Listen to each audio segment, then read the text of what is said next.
Douglas MacArthur, a name synonymous with military genius, resolute leadership and controversy, occupies a significant place in the history of the 20th century. Born in 1880, his life would unfold against the backdrop of a rapidly changing world, one shaped by the complexities of global conflict, the rise and fall of empires, and the evolving dynamics of international power. MacArthur's career would span multiple wars, most notably World War II, where his leadership in the Pacific theatre became legendary. His influence extended beyond the battlefield, shaping the fate of nations in the aftermath of war, particularly Japan, where he oversaw a transformative occupation that left a lasting imprint on the nation's future. As we journey through the life of this towering figure, we will move slowly and reflectively, allowing each chapter of his story to unfold in its own time. The world he inhabited, the decisions he made, and the legacy he left behind are all intertwined in a life of profound impact, both in the military realm and on the global stage. So as you settle in and prepare for a quiet journey through history, we invite you to take a deep breath, close your eyes, and relax. In the coming moments, let the steady rhythm of MacArthur's life guide you through his triumphs and challenges, his victories and his regrets, as we reflect on the life of a man who shaped the 20th century in ways few could imagine. If you enjoy this journey, consider liking the video, subscribing to the channel, and sharing where you're listening from. But for now, allow the soothing cadence of this story to carry you through the life of Douglas MacArthur. Douglas MacArthur was born on January 26, 1880 in Little Rock, Arkansas, into a family with deep military roots. His father, Arthur MacArthur Jr., was a highly decorated officer who had earned the Medal of Honor for his bravery during the American Civil War. By the time Douglas entered the world, his father was already a prominent figure in the U.S. Army, and his early experiences would be shaped by this strong military legacy. Arthur MacArthur Sr.'s reputation as a commanding officer was well known. He was an ambitious man who sought advancement through hard work, and his dedication to military service became a defining influence on his son. While the MacArthur family would move frequently due to his father's postings, this constant mobility became a key feature of young Douglas's childhood. By the time he was 5, the family had already relocated to several different military posts across the United States, most notably in places like Washington, D.C. and San Antonio, Texas. These moves, while disorienting, also exposed him to a variety of military cultures and communities, which would leave a lasting imprint on his worldview.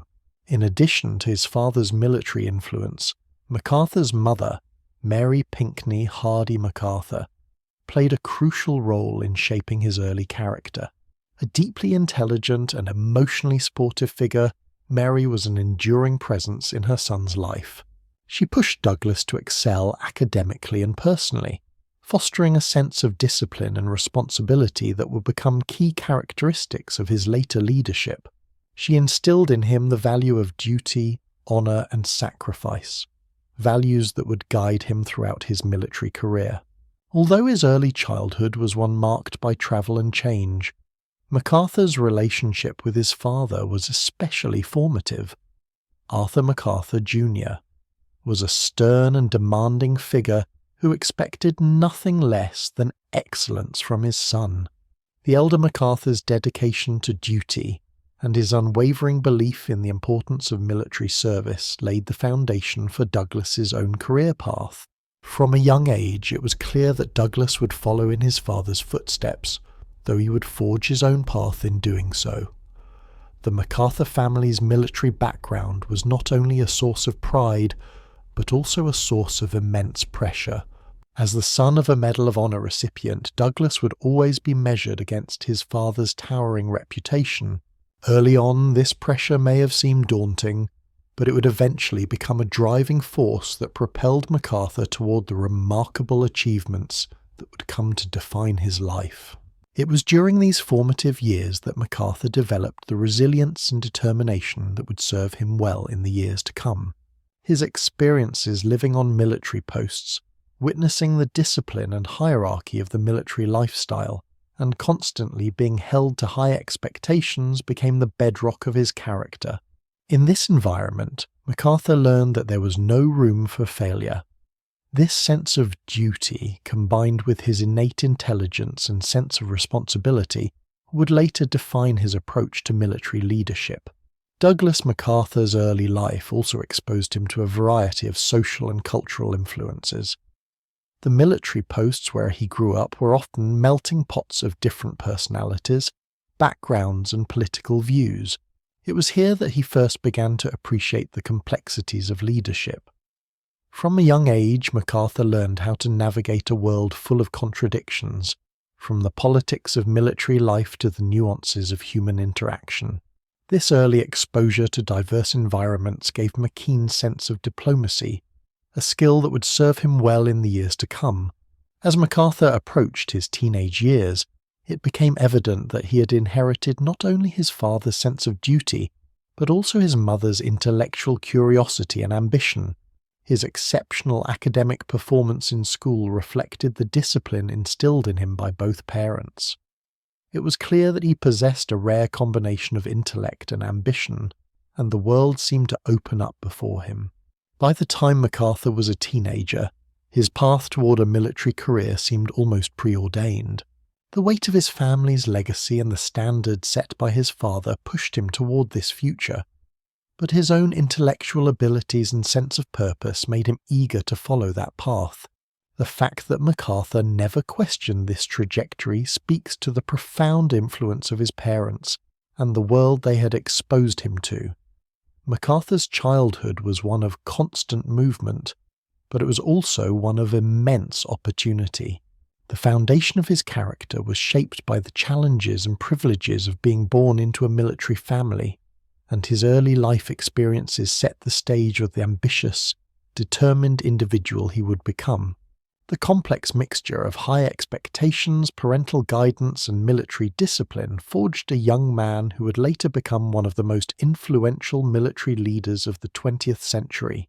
This early period of his life, marked by his family's unwavering commitment to military service, his personal struggles to meet their expectations, and his early exposure to the broader world, would form the backdrop against which all his future decisions would unfold. In a way, his path was already set. The legacy of the MacArthur name, the high standards it represented, and the immense challenges of meeting those expectations would follow him throughout his career. But it was also this very legacy that helped propel him toward greatness. Douglas MacArthur's formative years were marked by constant movement and exposure to a variety of military environments, which would deeply influence the person he would become. From a young age, he was immersed in the disciplined and hierarchical world of the U.S. Army, where his father, Arthur MacArthur Jr., was a commanding officer. The constant shifting from one military post to another, often with his father taking on new assignments, meant that young Douglas never stayed in one place for long. His childhood was thus shaped not by a single town or community, but by the diverse environments of army forts and military installations. MacArthur's early memories are filled with images of military life, soldiers drilling, officers conferring, and the unyielding structure of military discipline. His father's military service was a significant presence in their lives.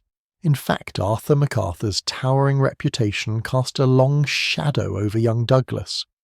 As a recipient of the Medal of Honor for his valor during the American Civil War, Arthur was a national hero, and his high expectations for his son were evident. The elder MacArthur's belief in honor, duty, and sacrifice was instilled in Douglas from a very young age. At the same time, it was clear that MacArthur's upbringing was not limited to just military training and discipline.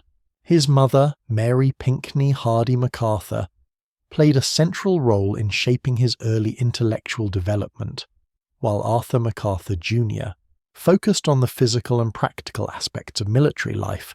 Mary MacArthur emphasized education, culture, and emotional support. She was a woman of considerable intellect who had strong ideas about the proper education for her son, and she ensured that he was well versed in both academic subjects and classical literature. She taught him the value of a broad education and encouraged him to engage with history, literature, and philosophy, subjects that would leave an indelible mark on his worldview. As a child, MacArthur was highly intellectual, demonstrating a strong curiosity about the world.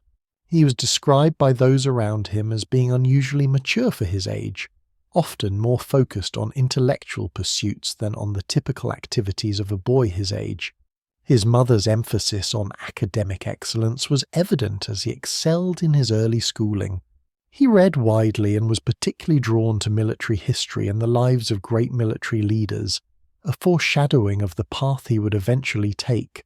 His father's example, combined with his mother's insistence on education, provided him with a strong foundation on which to build his future. But MacArthur's childhood was not without its difficulties. The constant relocations meant that he was frequently separated from his peers and had to adjust to new environments, which likely contributed to his sense of isolation. He was often the new boy in school, the one who had to adapt to a constantly changing landscape. Yet these challenges also helped him develop a unique resilience.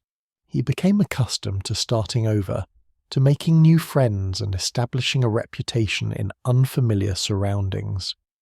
It is said that he often thrived in these situations, quickly rising to leadership roles among his peers. This ability to adapt to new environments would become a key strength throughout his life, especially during his military career. One of the most formative experiences of MacArthur's early life occurred during his time in the Philippines. In 1898, when MacArthur was just 18 years old, the Spanish-American War broke out, and his father was sent to the Philippines as a military commander. Douglas, still a teenager, went with him, gaining first-hand experience of military life in a foreign land. This trip exposed him to the intricacies of military operations and introduced him to a new culture, one that would later have a significant impact on his career. While in the Philippines, MacArthur became acquainted with the complexities of the military's relationship with foreign territories. He saw firsthand the challenges of colonialism and the tensions between imperial powers and the indigenous population. This exposure to the realities of military occupation and governance would influence his approach to leadership later in life, particularly during his time in Japan following World War II. In the years that followed, MacArthur continued to grow both intellectually and emotionally, gradually developing his sense of self and his vision for the future. Although he was clearly influenced by his father's military career, MacArthur was beginning to carve out his own identity, one that was shaped not only by his father's example, but also by his mother's teachings and the lessons of his early travels. As MacArthur matured, his interest in pursuing a career in the military became more evident. His experiences in the Philippines, along with the intellectual stimulation provided by his mother, led him to view military service as both a duty and a means of personal fulfillment.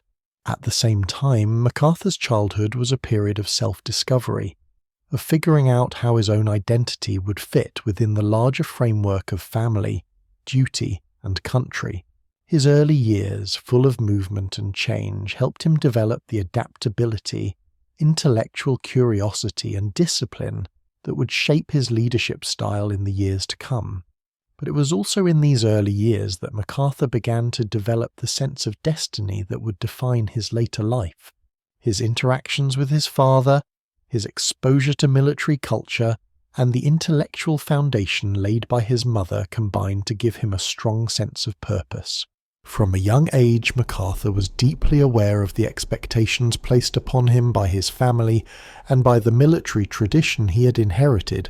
Yet, rather than being burdened by these expectations, he embraced them, viewing them as both a challenge and an opportunity to prove himself. As MacArthur entered his teenage years, he was becoming increasingly certain of the path he would take. Military service was not just a career for him. It was a calling. His formative experiences in the military environment, combined with his intellectual development, had prepared him for the challenges he would face as an adult. And while the pressure to live up to his father's legacy was a constant presence in his life, it also fueled his ambition and desire to excel. These early years would lay the groundwork for the brilliant military leader he would soon become. As Douglas MacArthur entered his teenage years, his academic abilities and intellectual curiosity became more pronounced. His early exposure to military life, while formative, was complemented by an equally strong emphasis on education, particularly the academic guidance of his mother, Mary Pinckney Hardy MacArthur. It was she who helped instill in him a love of reading, a passion for history, and a fascination with military strategy that would later define his career. By the age of 14, MacArthur had begun to develop a strong sense of purpose. His intellect was sharp and he was driven by a deep curiosity about the world. His mother ensured that he received a well-rounded education, even in the midst of constant relocation. Wherever the family was stationed, MacArthur was given access to the best available schooling, often tutored by private instructors. He excelled in his studies, demonstrating a particular affinity for the classics and military history. While his peers were playing and exploring the world around them, MacArthur was engrossed in his studies. He read about the great military leaders of history, figures like Napoleon Bonaparte, Julius Caesar, and Alexander the Great, whose strategies and campaigns would later influence his own military thinking. His mother's insistence on a classical education was not only aimed at expanding his intellectual horizons, but also at preparing him for the leadership roles that were expected of him. Through these early academic experiences, MacArthur's sense of discipline, intellectual rigor, and commitment to self-improvement began to take shape. At the age of 16, MacArthur's academic abilities were evident to those around him, and he entered the prestigious United States Military Academy at West Point in 1899. West Point was a natural progression for someone with MacArthur's background, intellect, and ambitions.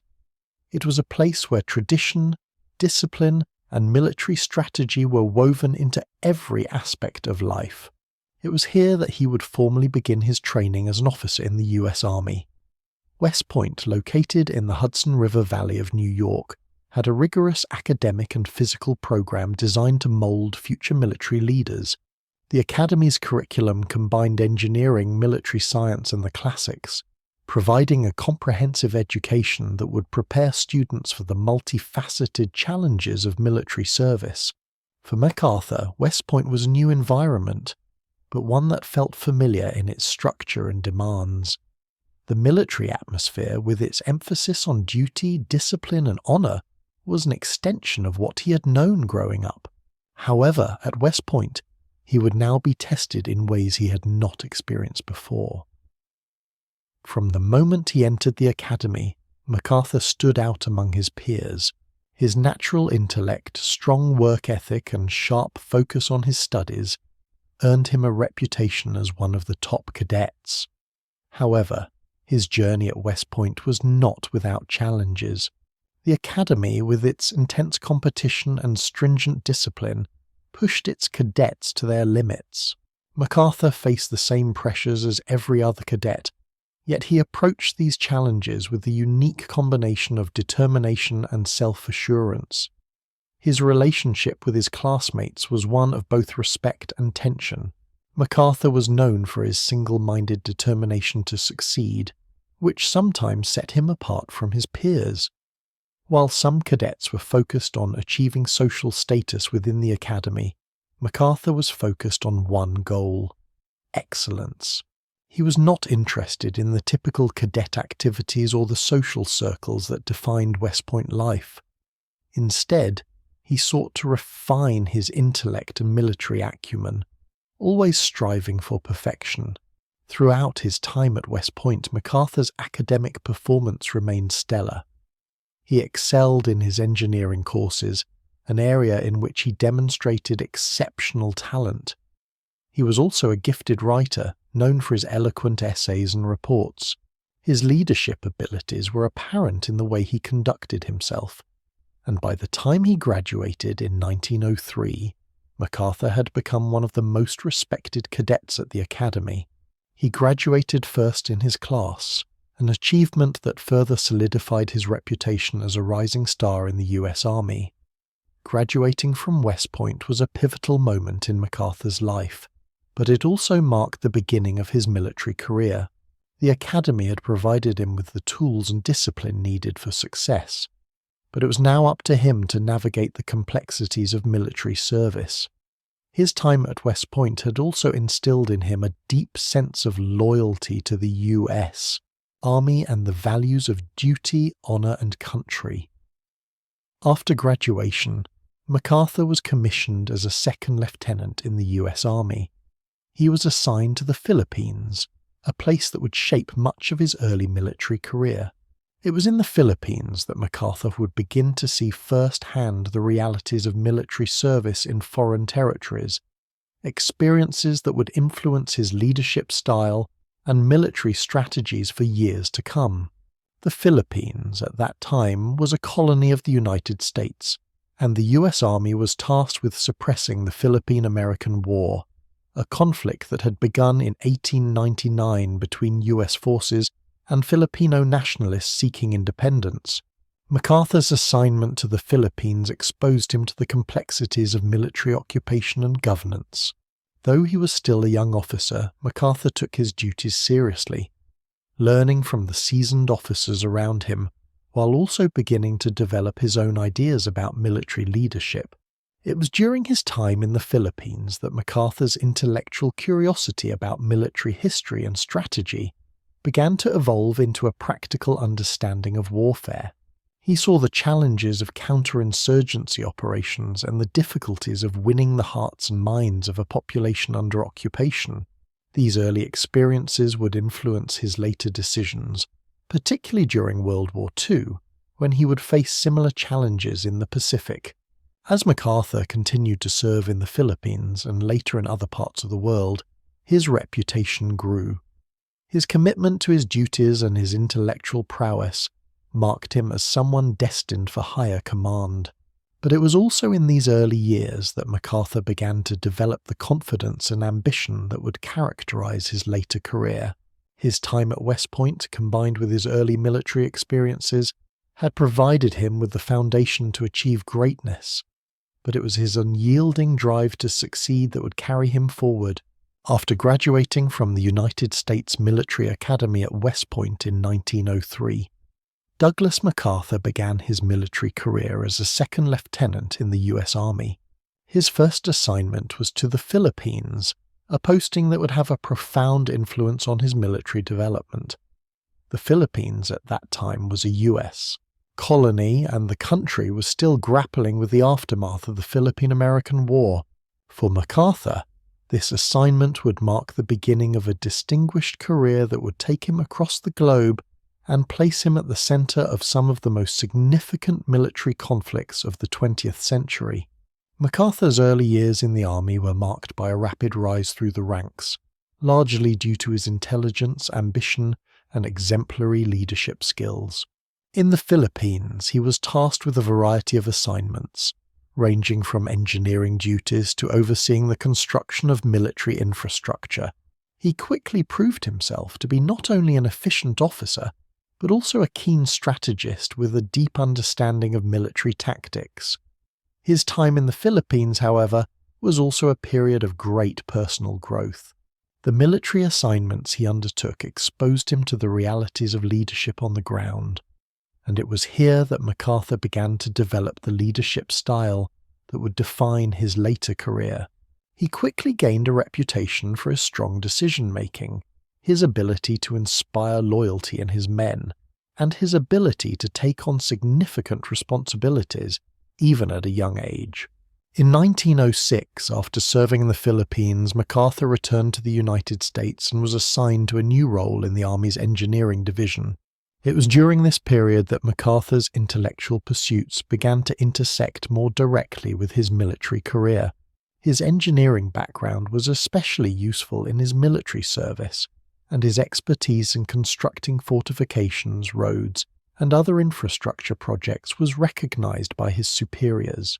However, it was his leadership potential that truly set him apart from his peers. MacArthur had an innate understanding of military strategy and a remarkable ability to lead men in difficult situations. While serving in the US Army's Engineering Division, MacArthur was also able to hone his skills in leadership and management. In 1911, at the age of 31, MacArthur was promoted to the rank of captain and assigned to the Army's General Staff. This assignment was a turning point in his career, as it exposed him to the highest levels of military strategy and planning. During this time, MacArthur developed a deep understanding of military doctrine and began to shape his own ideas about how wars should be fought and won. It was also during these early years in the army that MacArthur gained valuable experience in the art of diplomacy. His assignments took him to a variety of different locations, and he frequently interacted with foreign military leaders and government officials. These encounters helped to develop his diplomatic skills and broaden his understanding of global politics. He recognized early on that military success was not solely about battlefield tactics, but also about managing relationships with allies, navigating political landscapes, and understanding the broader strategic picture. One of the most significant experiences of MacArthur's early career occurred during his service in World War I. In 1917, as the United States entered the war, MacArthur was promoted to the rank of major and assigned to the American Expeditionary Force in France. It was here that MacArthur truly came into his own as a leader. He served as an aide to General John J. Pershing, the commander of the American forces, and quickly gained a reputation for his ability to lead troops in battle. He was involved in several key battles, including the Saint, Mihiel Offensive and the Meuse-Argonne Offensive, two of the largest and most critical engagements of the war. MacArthur's performance in these battles was outstanding, earning him multiple honours and establishing him as a rising star in the US. Military. MacArthur's leadership during World War I was marked by his ability to make quick decisions in the heat of battle, and his unwavering determination to achieve victory. His efforts were recognized by his superiors, and he was awarded the Distinguished Service Cross for his bravery and leadership. By the end of the war, MacArthur had achieved the rank of lieutenant colonel, and he was one of the most highly decorated officers in the American military. Despite his success on the battlefield, MacArthur's career continued to follow a pattern of rapid progression. His experience during the war solidified his belief in the importance of military modernization and innovation. He was increasingly convinced that the future of warfare would rely on new technologies, particularly in the areas of aviation and mechanized warfare. These beliefs would influence his strategies in the years to come and set him apart from many of his contemporaries. In the years following World War I, MacArthur's career continued to rise. He was assigned to a variety of prestigious positions, including military advisor to the government of the Philippines, where he played a key role in the modernization of the Philippine Army. It was during this time that MacArthur began to refine his vision of military strategy and the role of the military in shaping global politics. His time in the Philippines was a period of significant personal growth, and he developed a strong sense of attachment to the region, which would influence his decisions in the Pacific Theatre during World War II. MacArthur's service in the Philippines also gave him a deeper understanding of the complexities of military governance and the challenges of dealing with foreign populations. It was here that he began to develop the diplomatic skills that would later serve him well in his interactions with foreign governments and military leaders. His experience in the Philippines provided him with valuable insights into the role of military power in shaping international relations, and it also taught him the importance of cultural sensitivity and understanding the unique political dynamics of the regions in which he served. By the time MacArthur returned to the United States in 1930, he had already established himself as a rising star in the US military. His rapid rise through the ranks, his distinguished service in World War I, and his leadership in the Philippines had earned him the respect of his superiors and his peers, but the challenges he would face in the years to come would test his leadership abilities in new and unexpected ways. By the early 1930s, Douglas MacArthur had firmly established himself as one of the most promising officers in the US Army. His service in World War I and his leadership in the Philippines had earned him a reputation as a competent, intelligent, and ambitious officer. However, his rise to prominence was only just beginning. His next series of military assignments would help refine his leadership style and cement his place as one of the most respected and controversial military leaders of his time. In 1930, MacArthur was promoted to the rank of Major General and given his first command in the United States. This promotion signified not only his leadership ability, but also his growing influence within the Army. He was appointed to the position of Chief of Staff of the United States Army, one of the most powerful and significant roles in the military. This position brought him to Washington, D.C., where he would be tasked with overseeing the overall operations and preparedness of the U.S. military. At the time, the United States was emerging from the turmoil of the Great Depression, and the country's military was facing significant challenges. Budget cuts and limited resources meant that the army was stretched thin, and the country's military readiness was a concern for many in Washington. MacArthur, known for his discipline and strategic thinking, was appointed to address these challenges. As Chief of Staff, MacArthur began to push for modernization within the army. He believed that the military needed to adapt to the rapidly changing landscape of modern warfare. With his experience in World War I and his insights into technological advancements, MacArthur began advocating for the development of new technologies, including tanks, aircraft, and mechanized infantry. He was particularly keen on the potential for air power to play a more prominent role in military strategy.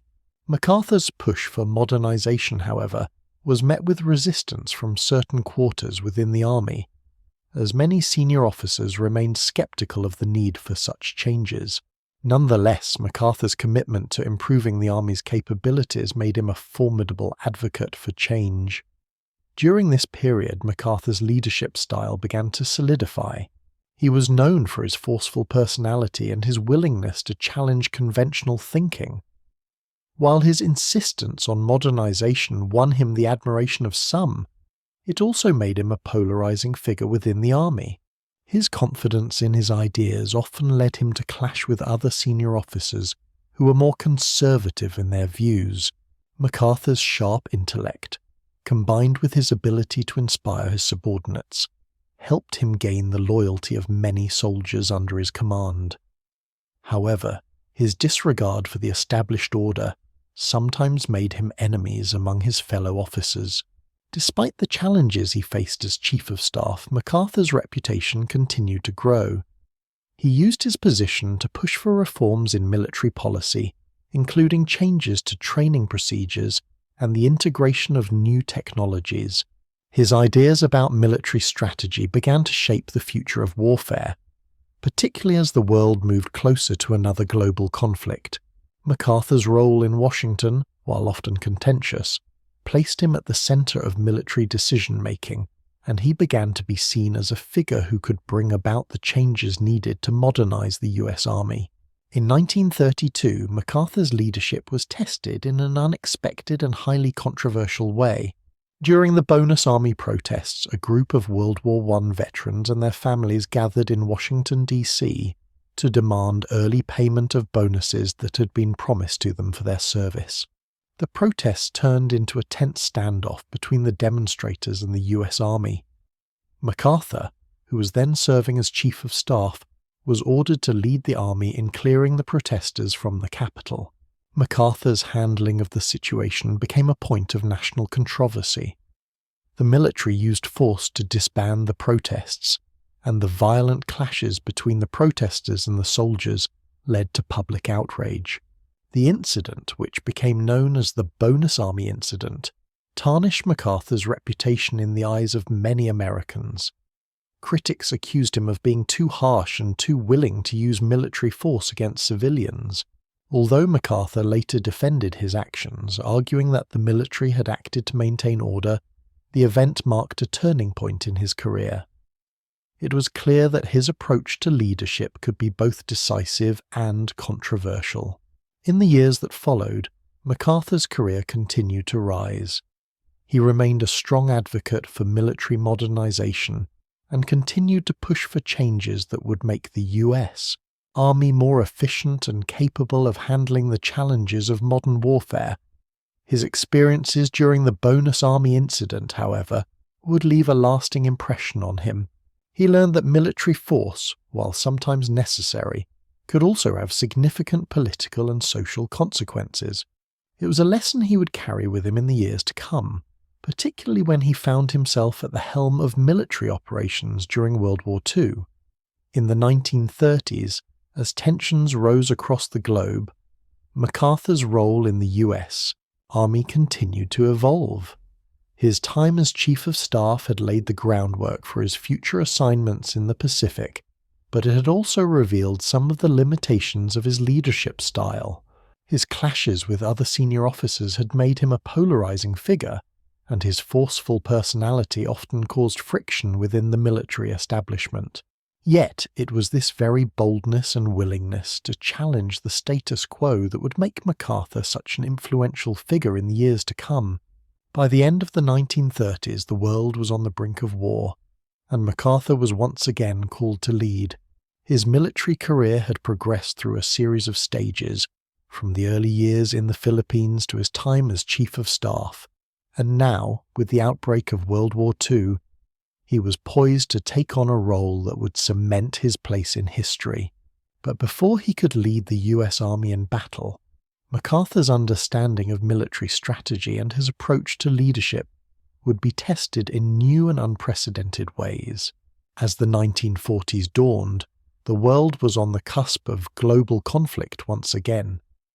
The storm clouds of World War II were gathering in Europe and Asia, and the United States was beginning to prepare for the possibility of being drawn into the conflict.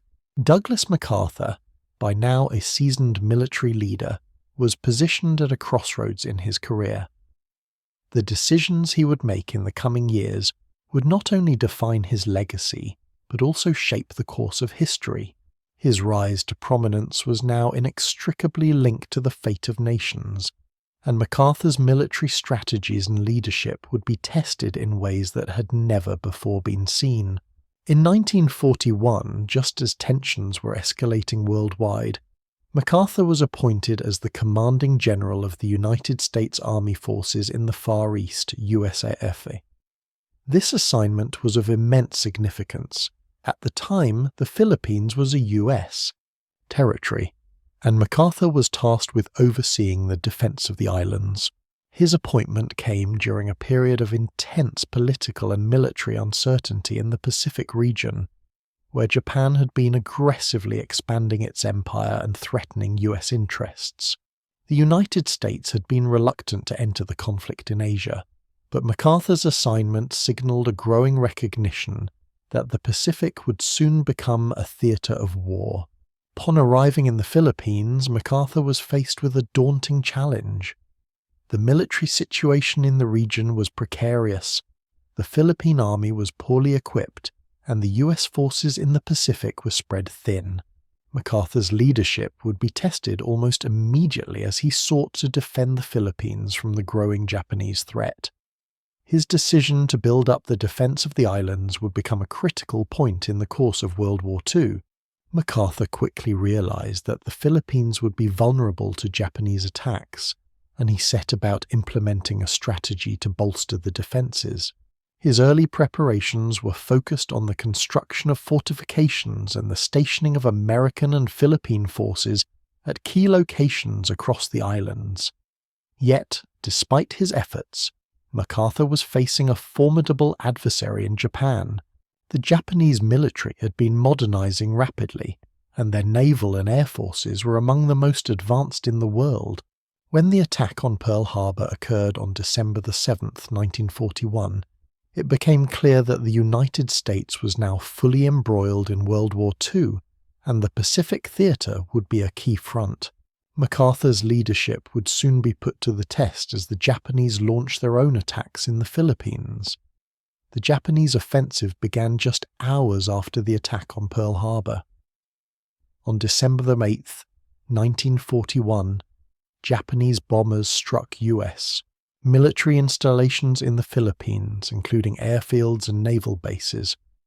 The attack was devastating, and the US forces in the region were quickly overwhelmed.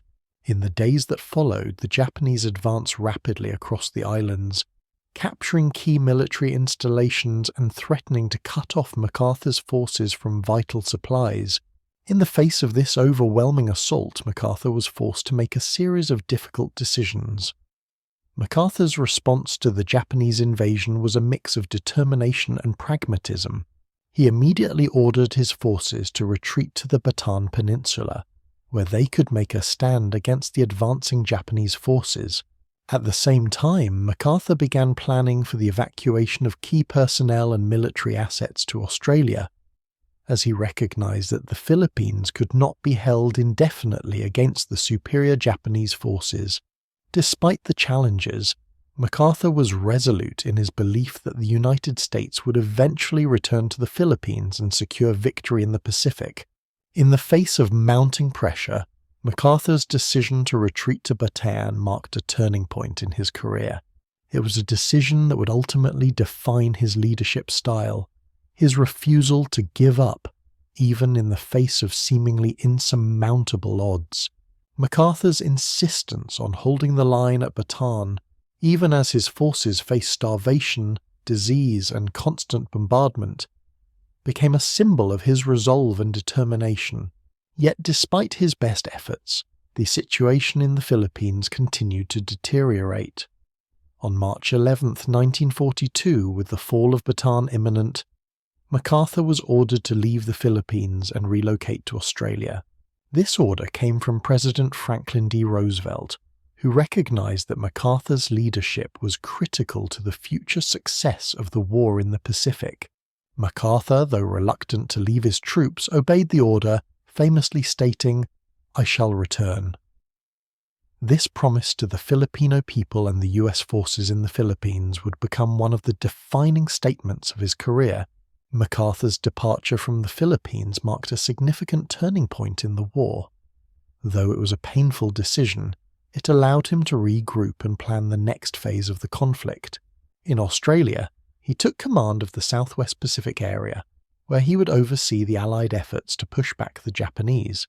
The promise to return to the Philippines would drive MacArthur throughout the rest of the war, and it would ultimately define his approach to military strategy in the Pacific. His decision to relocate to Australia and his steadfast belief in eventual victory set the stage for a series of bold and successful campaigns in the Pacific. MacArthur's leadership during the Allied counteroffensive in the Pacific, including the successful island-hopping campaigns, would ultimately lead to Japan's surrender and the end of the war in the Pacific. But it all began with his critical decision to face the Japanese threat head-on, and his unwavering resolve to return to the Philippines and secure victory. MacArthur's leadership during this period was marked by his ability to adapt to rapidly changing circumstances.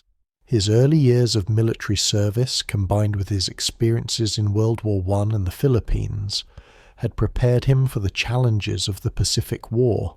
His decision-making was often bold, sometimes controversial, but always aimed at achieving long-term victory.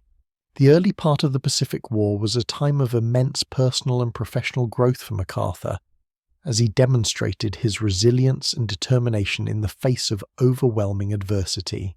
After Douglas MacArthur's departure from the Philippines in 1942, he found himself at the center of the Allied war effort in the Southwest Pacific.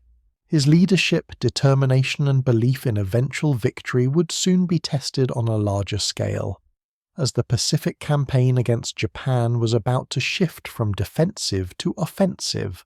His commitment to the promise he made to the Filipino people that he would return became the cornerstone of his strategy as he began planning the liberation of the Philippines and the eventual defeat of Japan. In Australia, MacArthur took command of the Southwest Pacific Area SWPA, a vast region encompassing the islands of the South Pacific, New Guinea, and the Philippines. This responsibility was immense, as MacArthur was now tasked with coordinating all Allied forces in the region, including American, Australian, and other Allied troops. The Pacific was a massive theatre of war, and the challenges MacArthur faced were enormous. The Japanese Empire had already made significant gains, and the Allies had to contend with vast distances, difficult terrain, and a well-entrenched enemy. MacArthur's first major campaign in the Pacific came in 1942, when he led the Allied forces in the Battle of Guadalcanal. This campaign marked the beginning of the US Navy's island-hopping strategy, a bold approach to bypass heavily defended Japanese strongholds and capture strategically important islands. The goal was to establish airfields and naval bases that would allow the Allies to gradually move closer to Japan, while isolating and weakening the Japanese forces along the way. The Battle of Guadalcanal was a critical turning point in the war. The island, located in the Solomon Islands, was strategically vital for both the Allies and the Japanese. It was a place where both sides recognized the need to establish dominance, as its capture would give control of vital supply routes and position the Allies closer to Japan. The battle, which began in August 1942, was grueling and brutal, with both sides suffering heavy casualties. MacArthur's leadership during the Guadalcanal campaign was marked by his ability to make bold decisions under pressure. While his primary focus was on the Southwest Pacific, he coordinated closely with Admiral Chester W. Nimitz, the commander of the US Pacific Fleet, to ensure that the island-hopping strategy was executed effectively. The success of the Guadalcanal campaign was a significant victory for the Allies, and it marked the beginning of the slow but steady momentum that would eventually lead to the defeat of Japan. Following the success at Guadalcanal, MacArthur turned his attention to New Guinea, where the Japanese had established a strong defensive position. New Guinea was another key objective in the Pacific Campaign, as it was seen as a strategic stepping stone for further advances toward the Philippines. The Japanese had fortified the island with airfields, which they used to disrupt Allied supply lines and launch attacks on Allied positions. The Allied campaign to recapture New Guinea began in earnest in early 1943, with MacArthur overseeing the operations. The campaign was marked by difficult terrain, including dense jungles, rugged mountains and swamps. The Japanese forces, though outnumbered, fought fiercely, and the Allies faced a grueling battle to secure the island. The fighting in New Guinea was characterized by intense jungle warfare, with both sides enduring terrible conditions. MacArthur's strategy in New Guinea was based on a careful and deliberate approach. He recognized that capturing the entire island would be an exhausting and unnecessary effort, so he focused on cutting off Japanese supply lines and isolating enemy forces. This strategy would become a hallmark of MacArthur's approach to warfare, as he understood the importance of efficiency and targeted action. The capture of key positions in New Guinea would allow the Allies to establish airfields and forward bases that would play a critical role in the later stages of the Pacific Campaign. By the end of 1943, MacArthur had successfully liberated much of New Guinea, though the campaign would continue in some areas until early 1944. The victory was a significant milestone in the war, as it secured control of a vital part of the Pacific and brought the Allies one step closer to the Philippines. The success in New Guinea set the stage for MacArthur's next major objective, the Philippines. MacArthur had promised the Filipino people that he would return, and this promise would be central to his strategy for the rest of the war. The liberation of the Philippines became a personal mission for MacArthur, who had a deep emotional connection to the islands. His time spent in the Philippines as a military advisor in the 1920s had given him a profound understanding of the culture, the people, and the geography of the islands. MacArthur viewed the liberation of the Philippines as both a military necessity and a personal obligation. In 1944, MacArthur launched Operation Forager, the campaign to recapture the Mariana Islands, including Saipan, Tinian, and Guam. The capture of these islands was critical for several reasons. It would provide the Allies with bases for long-range bombing raids against Japan, and it would bring them closer to the Philippines. The campaign was a tough fight, but the Allied forces under MacArthur's leadership successfully secured the islands by the middle of 1944. With the Marianas Islands secured, MacArthur was now poised to fulfill his promise and return to the Philippines. In October 1944, he led the invasion of Leyte, one of the largest and most significant battles of the Pacific War. The Battle of Leyte was a monumental operation that involved a combined force of American, Filipino, and Allied troops. It was also the first major battle in which the US Navy played a decisive role in defeating the Japanese fleet. The Battle of Leyte was a turning point in the Pacific War. The Japanese fleet, already weakened by previous defeats, suffered heavy losses during the battle, and the US Navy gained control of the seas around the Philippines. This victory not only allowed the Allies to secure the Philippines, but also dealt a devastating blow to Japan's ability to continue its war efforts. MacArthur's leadership during the Battle of Leyte was marked by his calm, methodical approach and his ability to coordinate the efforts of multiple branches of the military. When MacArthur waded ashore at Leyte, he fulfilled the promise he'd made 2 years earlier. His return to the Philippines was not only a personal triumph, but also a symbol of the Allied victory in the Pacific. The liberation of the Philippines was a key moment in the war, and MacArthur's leadership played a central role in its success. With the Philippines now in Allied hands, MacArthur's focus shifted to the final stages of the Pacific War and the ultimate defeat of Japan. As the Allied forces moved closer to Japan in 1944 and 1945, Douglas MacArthur's role in the Pacific War became even more central. His leadership and vision were key to the success of the island-hopping strategy, which aimed to bypass heavily defended Japanese strongholds and capture only the most strategic islands. The ultimate goal was to secure airfields and naval bases that would allow the Allies to launch a direct assault on Japan.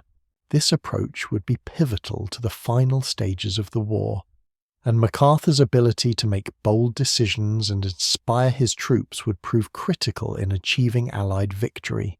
MacArthur's vision for the Pacific Campaign was shaped by his deep understanding of the geography, culture, and military situation in the region. He had spent years studying the islands of the Pacific, first during his time as a military advisor in the Philippines, and later as the Supreme Commander of Allied forces in the Southwest Pacific. His experiences had taught him the importance of decisive strikes and efficient use of resources.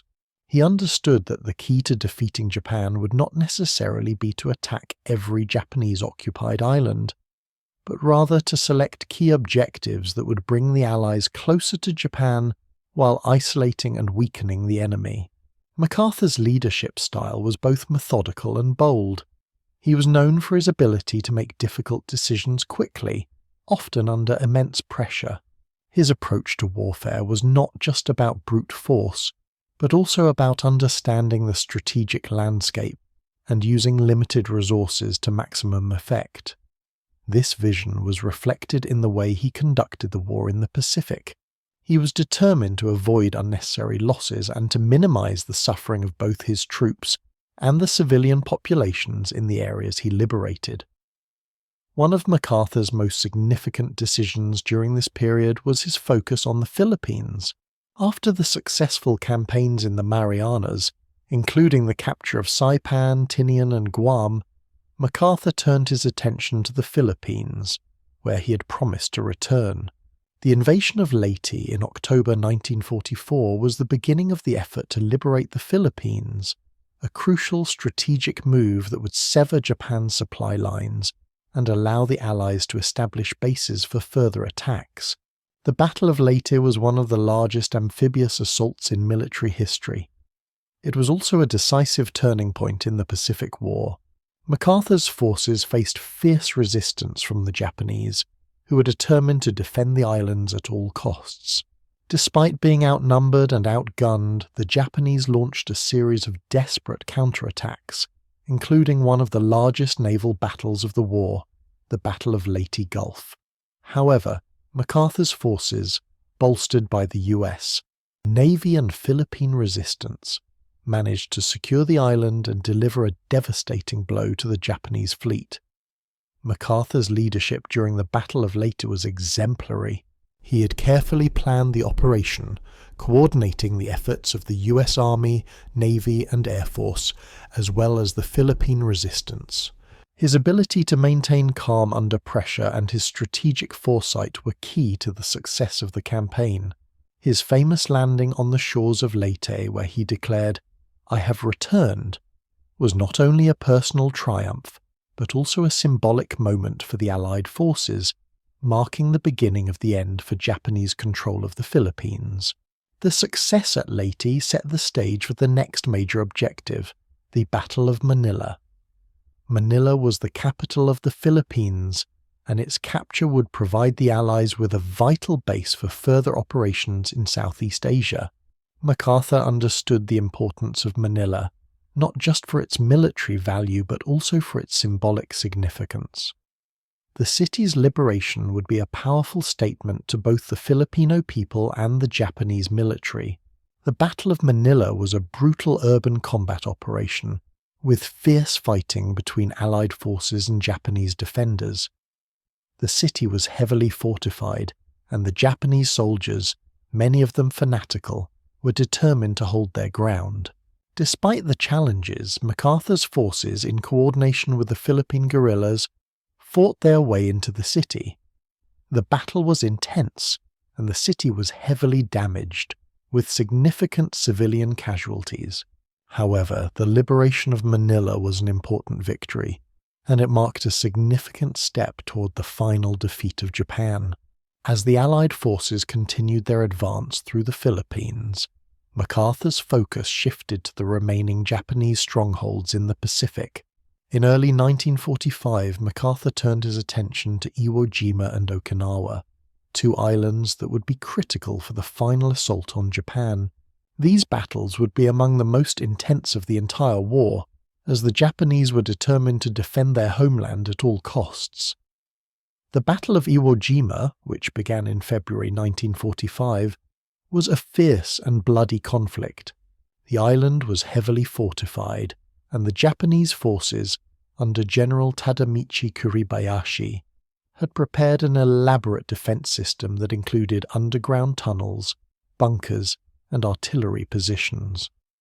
MacArthur, along with Admiral Chester W. Nimitz and General Curtis LeMay, coordinated the assault on the island. The battle was characterized by intense fighting and heavy casualties on both sides.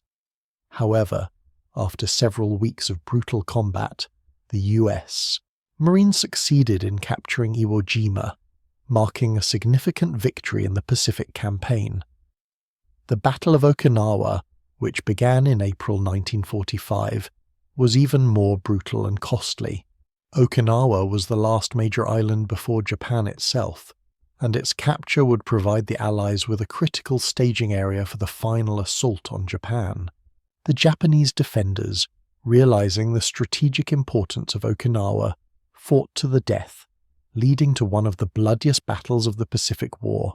The battle resulted in over 200,000 casualties, including both Allied and Japanese forces, as well as tens of thousands of civilians. Despite the heavy losses, the capture of Okinawa brought the Allies one step closer to Japan's doorstep. The successful campaigns in the Philippines, Iwo Jima, and Okinawa were the culmination of MacArthur's strategic vision. His ability to plan and execute these operations, combined with his unwavering determination, played a key role in the eventual defeat of Japan. MacArthur's leadership in the Pacific War cemented his place as one of the greatest military strategists in history. His understanding of the geography, His ability to inspire his troops and his relentless pursuit of victory made him a central figure in the war effort.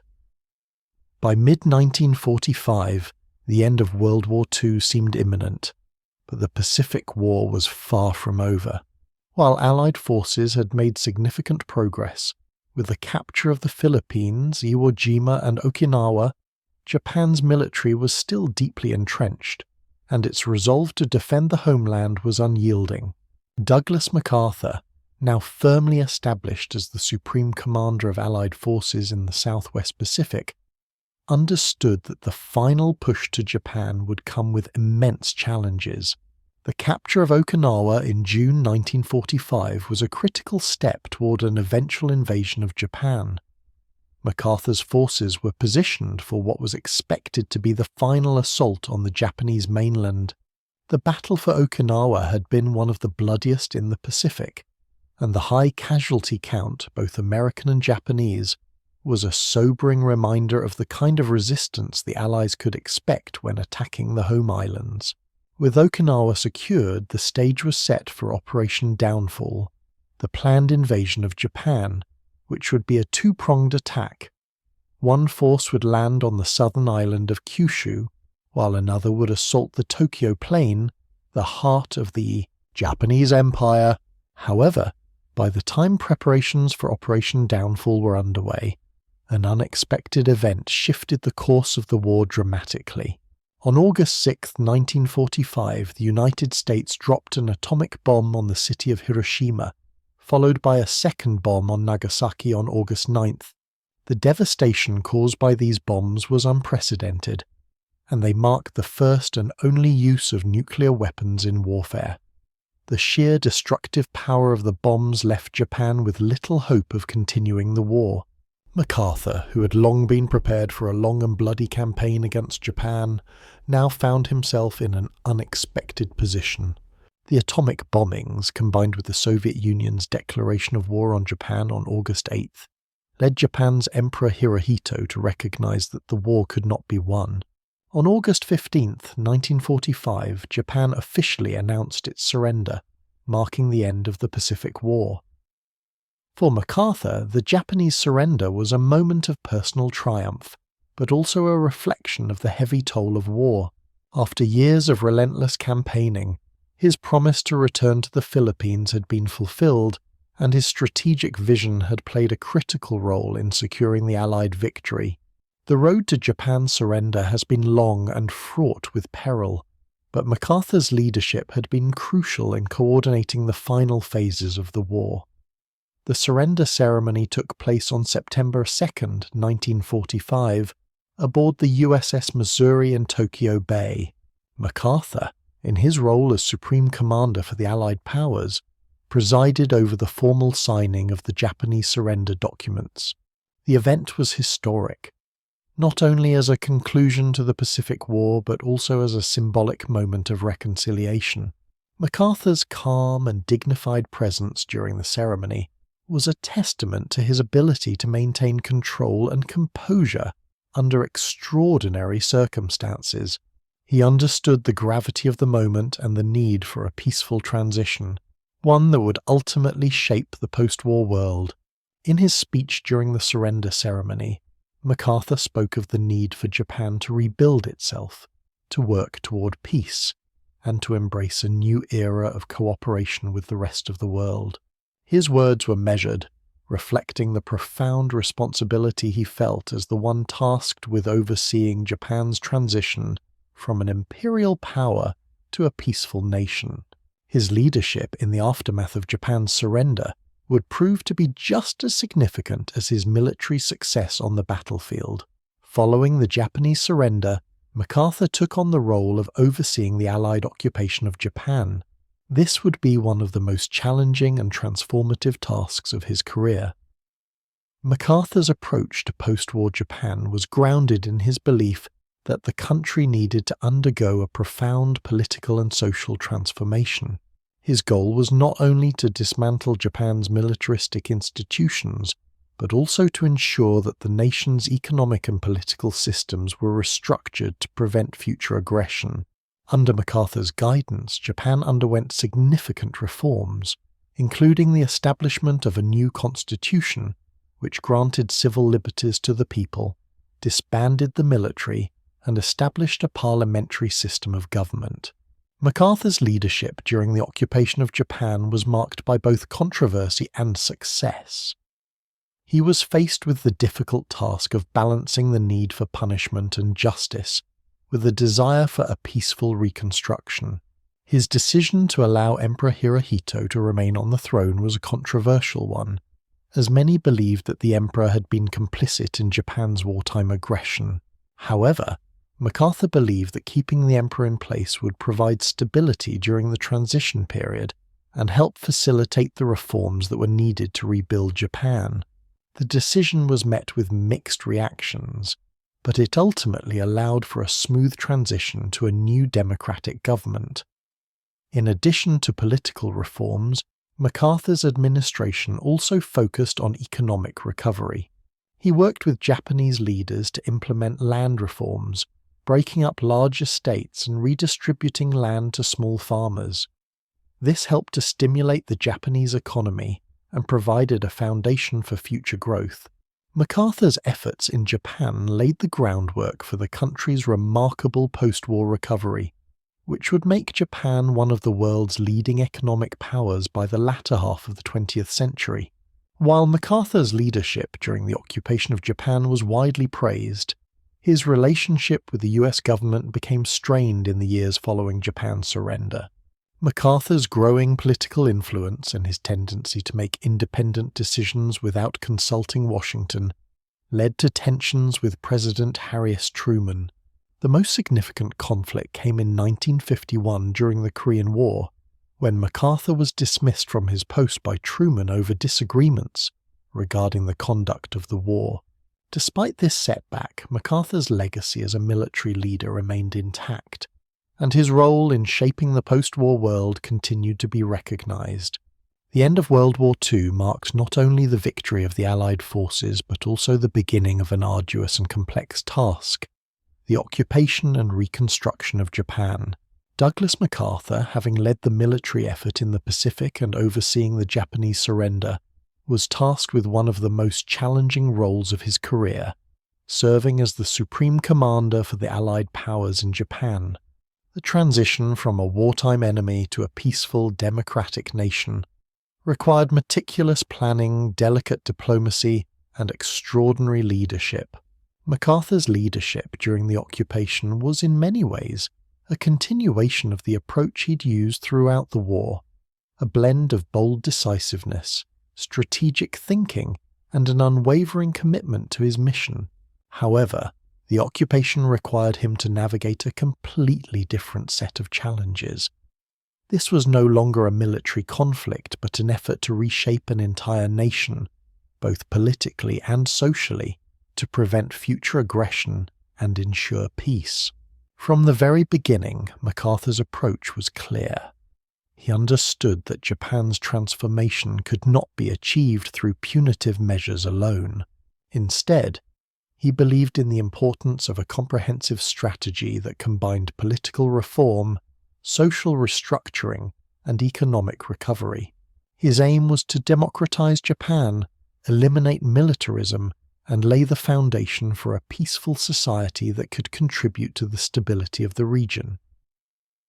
One of the first challenges MacArthur faced was Japan's leadership.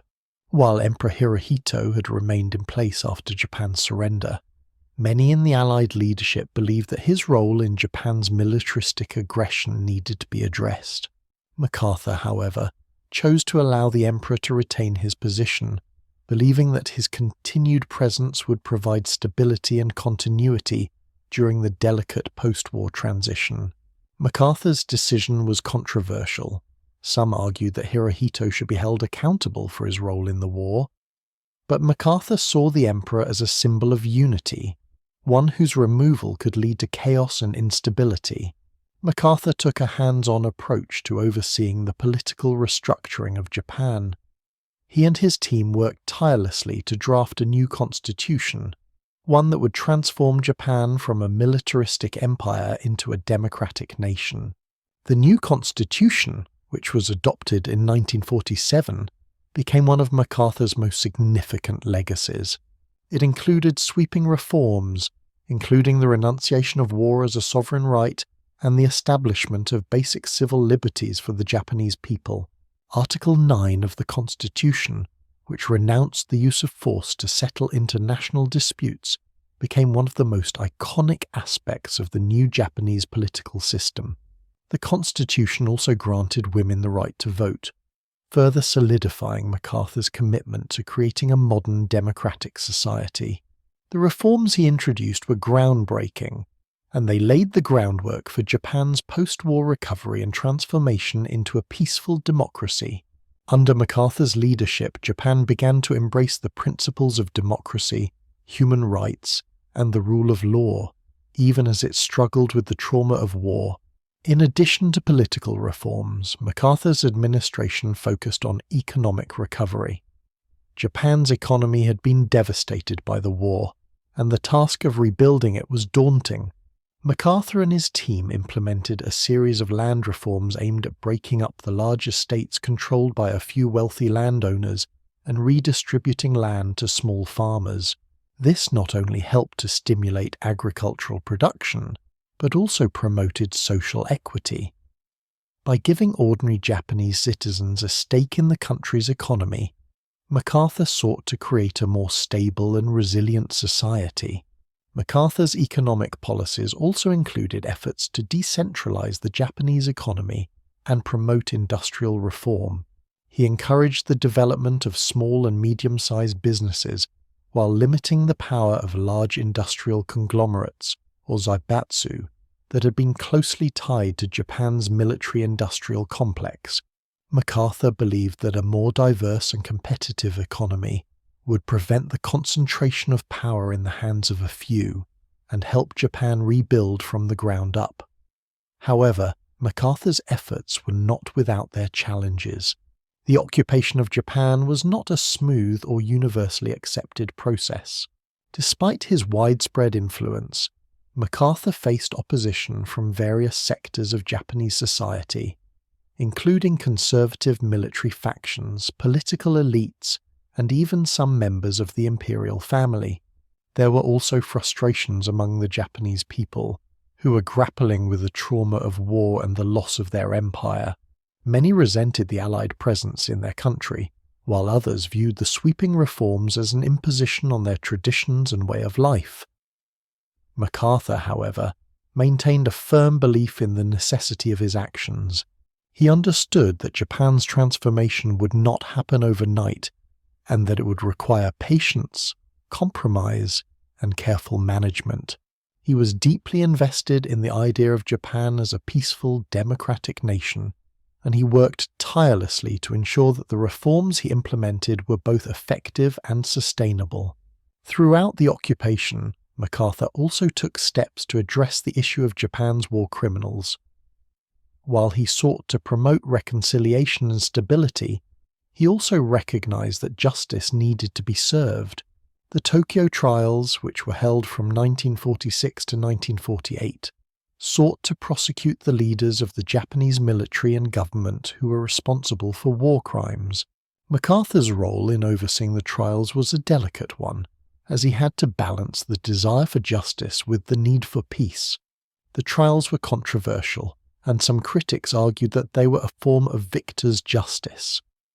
Nonetheless, they played an important role in addressing the atrocities committed during the war and in establishing a legal precedent for international war crimes tribunals. Despite the challenges, MacArthur's leadership during the occupation of Japan was ultimately successful. Japan, under his guidance, made the transition from a militaristic empire to a peaceful democracy. The reforms he implemented laid the foundation for Japan's post-war recovery, which would see the country emerge as an economic powerhouse by the 1960s. MacArthur's influence on Japan's political, social, and economic systems cannot be overstated. His vision for a democratic and peaceful Japan was realized, and the country would go on to become one of the most stable and prosperous nations in the world. By 1950, Douglas MacArthur was one of the most renowned military leaders in history. His role in the Pacific War had made him a household name, and his leadership in the post-war reconstruction of Japan had solidified his place in history as a transformative figure. However, despite his undeniable achievements, MacArthur's later years would be marked by controversy, tension with political leadership, and the end of his military career. As a man who'd spent his life focused on military success and national service, MacArthur would face challenges in his final years that would test both his legacy and his understanding of leadership. MacArthur's most significant challenge in the post-war period came with the outbreak of the Korean War in 1950. The Korean peninsula had been divided into two zones of occupation after World War II, with the Soviet Union controlling the north and the United States controlling the south. In June 1950, North Korean forces, supported by the Soviet Union and China, launched a surprise invasion of South Korea. The United States quickly intervened, leading the United Nations in a military response. At the time, MacArthur was still the supreme commander of Allied powers in the Far East, with responsibility for overseeing US forces in Japan, Korea, and other parts of the Pacific. His vast experience in the Pacific theatre during World War II made him the logical choice to take command of UN forces in Korea. However, the Korean War presented MacArthur with new challenges, as it was a conflict not only against North Korea, but also against the influence of Communist China, which had supported the North Korean invasion. MacArthur's strategic vision was shaped by his belief in the necessity of a strong, decisive military response. As the commander of UN forces, MacArthur initially led a successful campaign to repel North Korean forces, including the brilliant amphibious assault at Incheon in September 1950. The Incheon landing was a bold and risky operation, but it was a brilliant tactical maneuver that resulted in the recapture of Seoul and forced the North Korean army to retreat. MacArthur's success in this operation made him a hero in the eyes of many Americans and reinforced his reputation as a military genius. However, MacArthur's triumph at Incheon was followed by an overextension of his ambitions. After pushing the North Korean forces out of South Korea, MacArthur advocated for an aggressive strategy that included advancing into North Korea, potentially striking at China's border, and using US and UN forces to force a total victory. MacArthur believed that a decisive blow would end the war quickly and secure a permanent peace. He envisioned pushing the North Korean forces out of the entire Korean peninsula, a goal that seemed within reach after his initial successes. But MacArthur's aggressive strategy soon ran into unforeseen difficulties. When UN forces advanced into North Korea in late 1950, they encountered strong resistance from Chinese forces, who had entered the war in support of North Korea. The Chinese intervention changed the dynamics of the conflict, and MacArthur's forces were pushed back into South Korea. The fighting became increasingly brutal, with heavy casualties on both sides. MacArthur's calls for an expanded war against China, including the use of nuclear weapons, were met with concern in Washington, where President Harry S. Truman and his advisers feared the escalation of the conflict into a broader war with the Soviet Union. MacArthur's public statements calling for more aggressive action, including the bombing of Chinese supply lines and even the use of atomic weapons, led to growing tension with the Truman administration. While MacArthur was a popular figure among the American public, his relationship with President Truman became increasingly strained. Truman and his advisers were cautious about escalating the war, particularly with the possibility of provoking a nuclear confrontation with China or the Soviet Union. In contrast, MacArthur believed that a more decisive military response was necessary to achieve victory. The clash between MacArthur and Truman reached its peak in 1951 when MacArthur publicly criticized the president's handling of the war. MacArthur's insistence on pursuing a more aggressive strategy, coupled with his refusal to follow Truman's directives, created an untenable situation. On April 11, 1951, after months of mounting tension, President Truman made the difficult decision to relieve MacArthur of his command. Truman's decision was a bold and controversial one, given MacArthur's popularity and the respect he had earned for his military successes. MacArthur's dismissal was met with widespread shock and outrage, both in the United States and abroad. Many Americans viewed MacArthur as a hero and believed that he had been unfairly removed from his position. The decision to fire him became a subject of heated debate, with some criticizing Truman for undermining a successful military leader, while others supported the president's decision to maintain civilian control over the military. In his farewell speech to Congress on April 19, 1951, MacArthur famously declared, "Old soldiers never die, they just fade away." His speech, delivered with the same dignity and resolve that had defined his military career, was a poignant moment in American history. MacArthur's exit from the military stage marked the end of an era, but it also highlighted the tension between military leadership and civilian authority, a dynamic that would continue to shape US politics for years to come. After his dismissal, MacArthur retired from active duty and spent the remaining years of his life in the United States.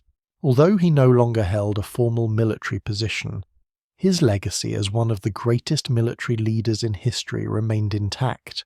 He was a frequent commentator on military and political affairs, and his views on the conduct of the Korean War and US foreign policy continued to influence public discourse. However, MacArthur's later years were marked by a sense of reflection, as he confronted the fact that his career had come to an unexpected and controversial end. Despite the challenges and disappointments of his final years, MacArthur's legacy endured. His leadership during World War II, particularly in the Pacific Theatre, and his role in the occupation and reconstruction of Japan had a profound and lasting impact on the post-war world. MacArthur's influence extended far beyond the battlefield, as he helped shape the political and economic landscape of Japan and contributed to the establishment of a new international order in the wake of the war. Following his dramatic dismissal from the Korean War, Douglas MacArthur's political influence remained considerable, even as he left behind his formal military career. His reputation as a World War II hero, as well as his leadership in the Pacific, continued to make him a powerful figure in both American and international politics. Despite no longer holding military command, MacArthur continued to shape political discourse, especially regarding US foreign policy and military strategy. His views on the global balance of power, particularly in relation to communism and the Soviet Union, were part of a broader vision he articulated after the end of the war. One of the most significant ways MacArthur influenced political thought in the years after his dismissal was through the development of what became known as the MacArthur Doctrine. This doctrine was largely based on his firm belief in the need for the United States to stand resolutely against the spread of communism, a theme he had championed throughout his military career. MacArthur had long been an advocate for aggressive action to combat communist expansion, both in Asia and across the globe. His stance on communism grew more pronounced after the end of World War II, and the outbreak of the Korean War only solidified his conviction. The core of MacArthur's doctrine was that the United States should adopt a proactive, interventionist foreign policy that would involve taking decisive action against communist forces wherever they threatened democratic countries. He believed that containment, the primary strategy championed by President Harry S. Truman and his successors, was insufficient to stop the spread of communism. Instead, MacArthur proposed that the US should pursue a more aggressive policy, which could include military intervention and the use of force to directly confront communist powers, especially the Soviet Union and China. MacArthur's calls for greater military engagement with communist powers were framed by his belief that the US needed to act as the global leader in preserving freedom and democracy. He viewed the Cold War as a struggle not just between superpowers, but between ideologies, democracy versus totalitarianism, His political stance aligned closely with the more hawkish elements of the American government, particularly those who believed that containment was not enough to halt the spread of communism in places like Eastern Europe, China, and Southeast Asia. His calls for increased military action, particularly against China during the Korean War, were a direct challenge to the more cautious policies of President Truman. MacArthur's unyielding stance on the need for forceful measures put him at odds with Truman and other members of the US government, who were deeply concerned about the consequences of escalating the conflict into a broader war with China or the Soviet Union, despite being dismissed from his military post. MacArthur's views continued to resonate with a significant portion of the American public, especially those who were more supportive of military action in the fight against communism. MacArthur's influence in politics was not confined to the military realm. He also became an important figure in the Republican Party, particularly during the 1950s. His popularity following his World War II successes and the emotional impact of his farewell speech in Congress made him a potential candidate for higher office. While MacArthur never ran for president, his name remained a significant part of the political conversation, especially in the context of Cold War tensions. He was often regarded as a strong, decisive leader who could guide the nation through the growing threat of communism. His political influence was particularly evident in the mid-1950s, when he became a prominent voice in advocating for a more aggressive stance against communist expansion in Asia. In addition to his political influence within the United States, MacArthur's ideas also resonated internationally. He became a vocal critic of the policies of various US administrations, particularly their handling of the situation in Asia. His criticism of the limited response to communist threats in countries like China and Korea was seen by many as a call for a more assertive American approach in foreign affairs. MacArthur's position on foreign policy was grounded in his experiences as a military leader and his belief in the necessity of a strong and unyielding stance against communism, which he viewed as an existential threat to democratic societies. Despite his significant political influence, MacArthur's tenure as a public figure was not without controversy. His hawkish views on military intervention were seen by many as excessively aggressive, and his vocal criticisms of US policy during the Korean War earned him both supporters and detractors. His doctrine and political stances were frequently debated, particularly during the tense years of the Cold War, when the US grappled with its role on the global stage. While MacArthur's calls for military action against communist nations were often dismissed by the political establishment, they nevertheless influenced public opinion, particularly among those who believed that the US should be more aggressive in defending its interests abroad. MacArthur's unyielding commitment to his beliefs and his reputation as a military hero helped maintain his influence, even in retirement. MacArthur's influence was also evident in his public speeches and writings. Throughout the 1950s and 1960s, he travelled the world, delivering lectures on military strategy, democracy, and the importance of standing up to communism. His speeches, filled with rhetoric that emphasized the superiority of the Western democratic model, appealed to a large portion of the American public. His ideas resonated with the values of the Cold War era, particularly the belief that the US had a moral obligation to lead the world in the fight against totalitarianism. Even after his death in 1964, MacArthur's influence continued to shape US foreign policy, particularly during the height of the Vietnam War. His doctrine of decisive action and military intervention in the face of communist expansion was echoed by later leaders, including President Lyndon B. Johnson, who authorized the escalation of US involvement in Vietnam. Although MacArthur's aggressive military strategies were often seen as impractical or unrealistic by many, his belief in the necessity of military force in the fight against communism remained an enduring aspect of his political legacy, The story of Douglas MacArthur's life cannot be separated from the broader legacy of the MacArthur family.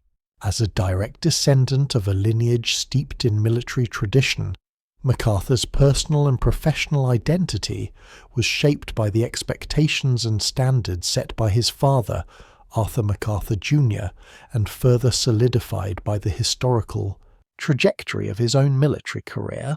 Douglas MacArthur's success was not just an individual achievement, but a reflection of a family devoted to the service of their country, and the MacArthur name became synonymous with courage, military brilliance, and patriotism. Arthur MacArthur Jr., Douglas's father, had a storied career in the United States Army and was a Medal of Honor recipient for his actions during the American Civil War. His military career set the stage for his son's future. The elder MacArthur's life was marked by a combination of distinction, ambition, and a deep commitment to military service. He was a man who believed in the duty to serve, the importance of national pride, and the necessity of upholding the honor of the United States Army. This dedication left a lasting imprint on Douglas, shaping much of his early perspective on military service and honor. Douglas MacArthur's early years were steeped in the traditions of military life, and his connection to his father was central to his identity. Arthur MacArthur Jr. was a tough and demanding father, whose expectations were high and whose influence on his son was profound. However, while Douglas admired his father's achievements, he also sought to surpass them, to carve out his own legacy. In many ways, MacArthur's ascent to greatness was driven by the desire to live up to his family's legacy, but also to create his own path in the world. MacArthur's achievements during World War II and his post-war leadership, especially in the reconstruction of Japan, further solidified the MacArthur legacy. The significance of his return to the Philippines in 1944, fulfilling the promise he had made to the Filipino people, elevated his name to legendary status. The phrase, "I shall return," which became synonymous with his leadership, encapsulated the MacArthur family's sense of duty and commitment. The successful campaigns that led to Japan's surrender were marked by MacArthur's unwavering resolve, strategic brilliance, and the indomitable will that seemed to run through the MacArthur bloodline.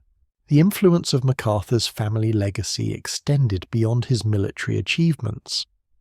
After the war, his life was intertwined with the fate of the Philippines and Japan, two countries that had witnessed his leadership firsthand.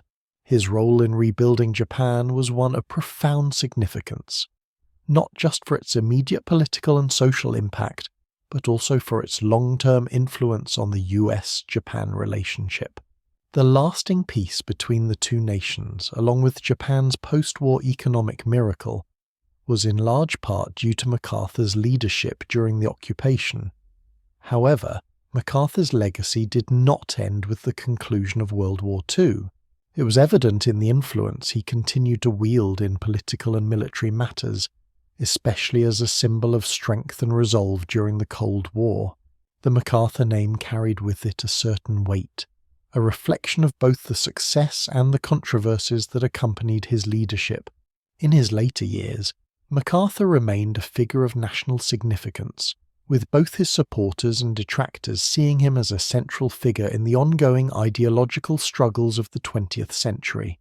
The impact of MacArthur's family legacy extended even further with his son, Arthur MacArthur IV, who was named after his father. Arthur IV, while never serving in the military, carried the MacArthur name forward in a different context. As the child of one of the most prominent military figures of the century, Arthur IV was forever linked to his father's legacy. Yet he carved out his own life, separate from the shadow of military service. Despite the distance between the military world and the more civilian life that Arthur IV led, the MacArthur name continued to resonate in both public and private spheres. The MacArthur legacy, marked by sacrifice, duty, and an unwavering commitment to the United States, lives on not only in the achievements of Douglas MacArthur, but in the way that family values and traditions played an integral role in shaping the man he became. Beyond the immediate family, the MacArthur legacy also left its mark on the broader world. The MacArthur Memorial, located in Norfolk, Virginia, stands as a tribute to Douglas MacArthur's life and work. The memorial serves as a repository of MacArthur's personal papers, artifacts, and the memories of his career. It is a place where future generations can learn about his influence on global events, from World War II to the occupation of Japan. The memorial also serves as a reminder of the MacArthur family's dedication to public service and their lasting contributions to U.S. military history. The family legacy, however, was not without its complexities. MacArthur's own career, while celebrated, was also filled with moments of conflict, particularly in the political and military arenas. His clashes with the Truman administration during the Korean War were a reminder that the MacArthur family legacy was not without its challenges. MacArthur's later years, including his political influence in the development of the MacArthur Doctrine, were marked by a growing disconnect between his vision of military intervention and the policy of the US government. Despite these controversies, the MacArthur family's impact on American history and military strategy cannot be overstated.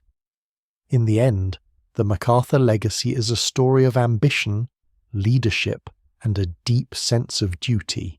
From the battlefield to the political stage, the MacArthur name became synonymous with military genius, resilience, and a commitment to American values.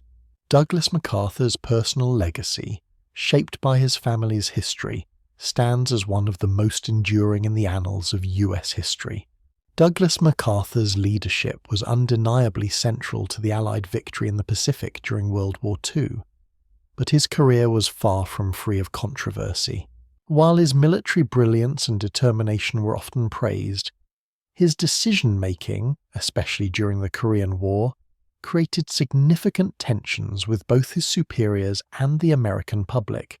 These controversies, along with his unwavering self-confidence, would ultimately shape both his legacy and the way history viewed his leadership. MacArthur's leadership during World War II, particularly his role in the Pacific Campaign, solidified his reputation as one of the greatest military commanders of the 20th century. His strategic thinking, coupled with his unyielding determination, resulted in the liberation of the Philippines, the defeat of the Japanese Empire, and the occupation and reconstruction of Japan. MacArthur's leadership in the post-war era, particularly his management of Japan's transition to a peaceful democracy, was also regarded as an immense success. However, it was MacArthur's conduct in the years after the war that revealed the more controversial aspects of his personality and leadership style. One of the most significant sources of controversy in MacArthur's later career was his conduct during the Korean War. After leading the successful counter-offensive that pushed North Korean forces back into North Korea in 1950, MacArthur's boldness began to push the boundaries of what many believed was wise military strategy. His push into North Korea and his insistence on advancing all the way to the Yalu River near the border with China led to unintended consequences. MacArthur's belief in the necessity of a total victory against communism led him to advocate for the bombing of Chinese positions, even suggesting that atomic weapons might be used to force a quick end to the war. His proposal for expanding the war was at odds with President Harry S. Truman's more cautious approach, which sought to limit the conflict and avoid triggering a wider war with China or the Soviet Union. MacArthur's outspoken views and public criticism of Truman's strategy caused increasing tension between the two men. The most notable instance of this conflict came when MacArthur directly challenged Truman's policies in the press, calling for a more aggressive strategy. This challenge to the civilian leadership of the United States was considered by many to be an overreach on MacArthur's part. The principle of civilian control of the military is a cornerstone of the American democratic system, and MacArthur's defiance of Truman's authority put that principle in jeopardy. Despite MacArthur's popularity with the American public and his status as a military hero, Truman made the difficult decision to relieve him of command in 1951. MacArthur's removal was a stark reminder that even the most revered military leaders must ultimately answer to civilian leadership. MacArthur's dismissal from command was one of the most significant controversies of his career, and it sparked heated debates across the nation. While many Americans admired MacArthur and believed that his strategy was the correct one, others agreed with Truman's decision, seeing MacArthur's insubordination as a dangerous threat to the constitutional order.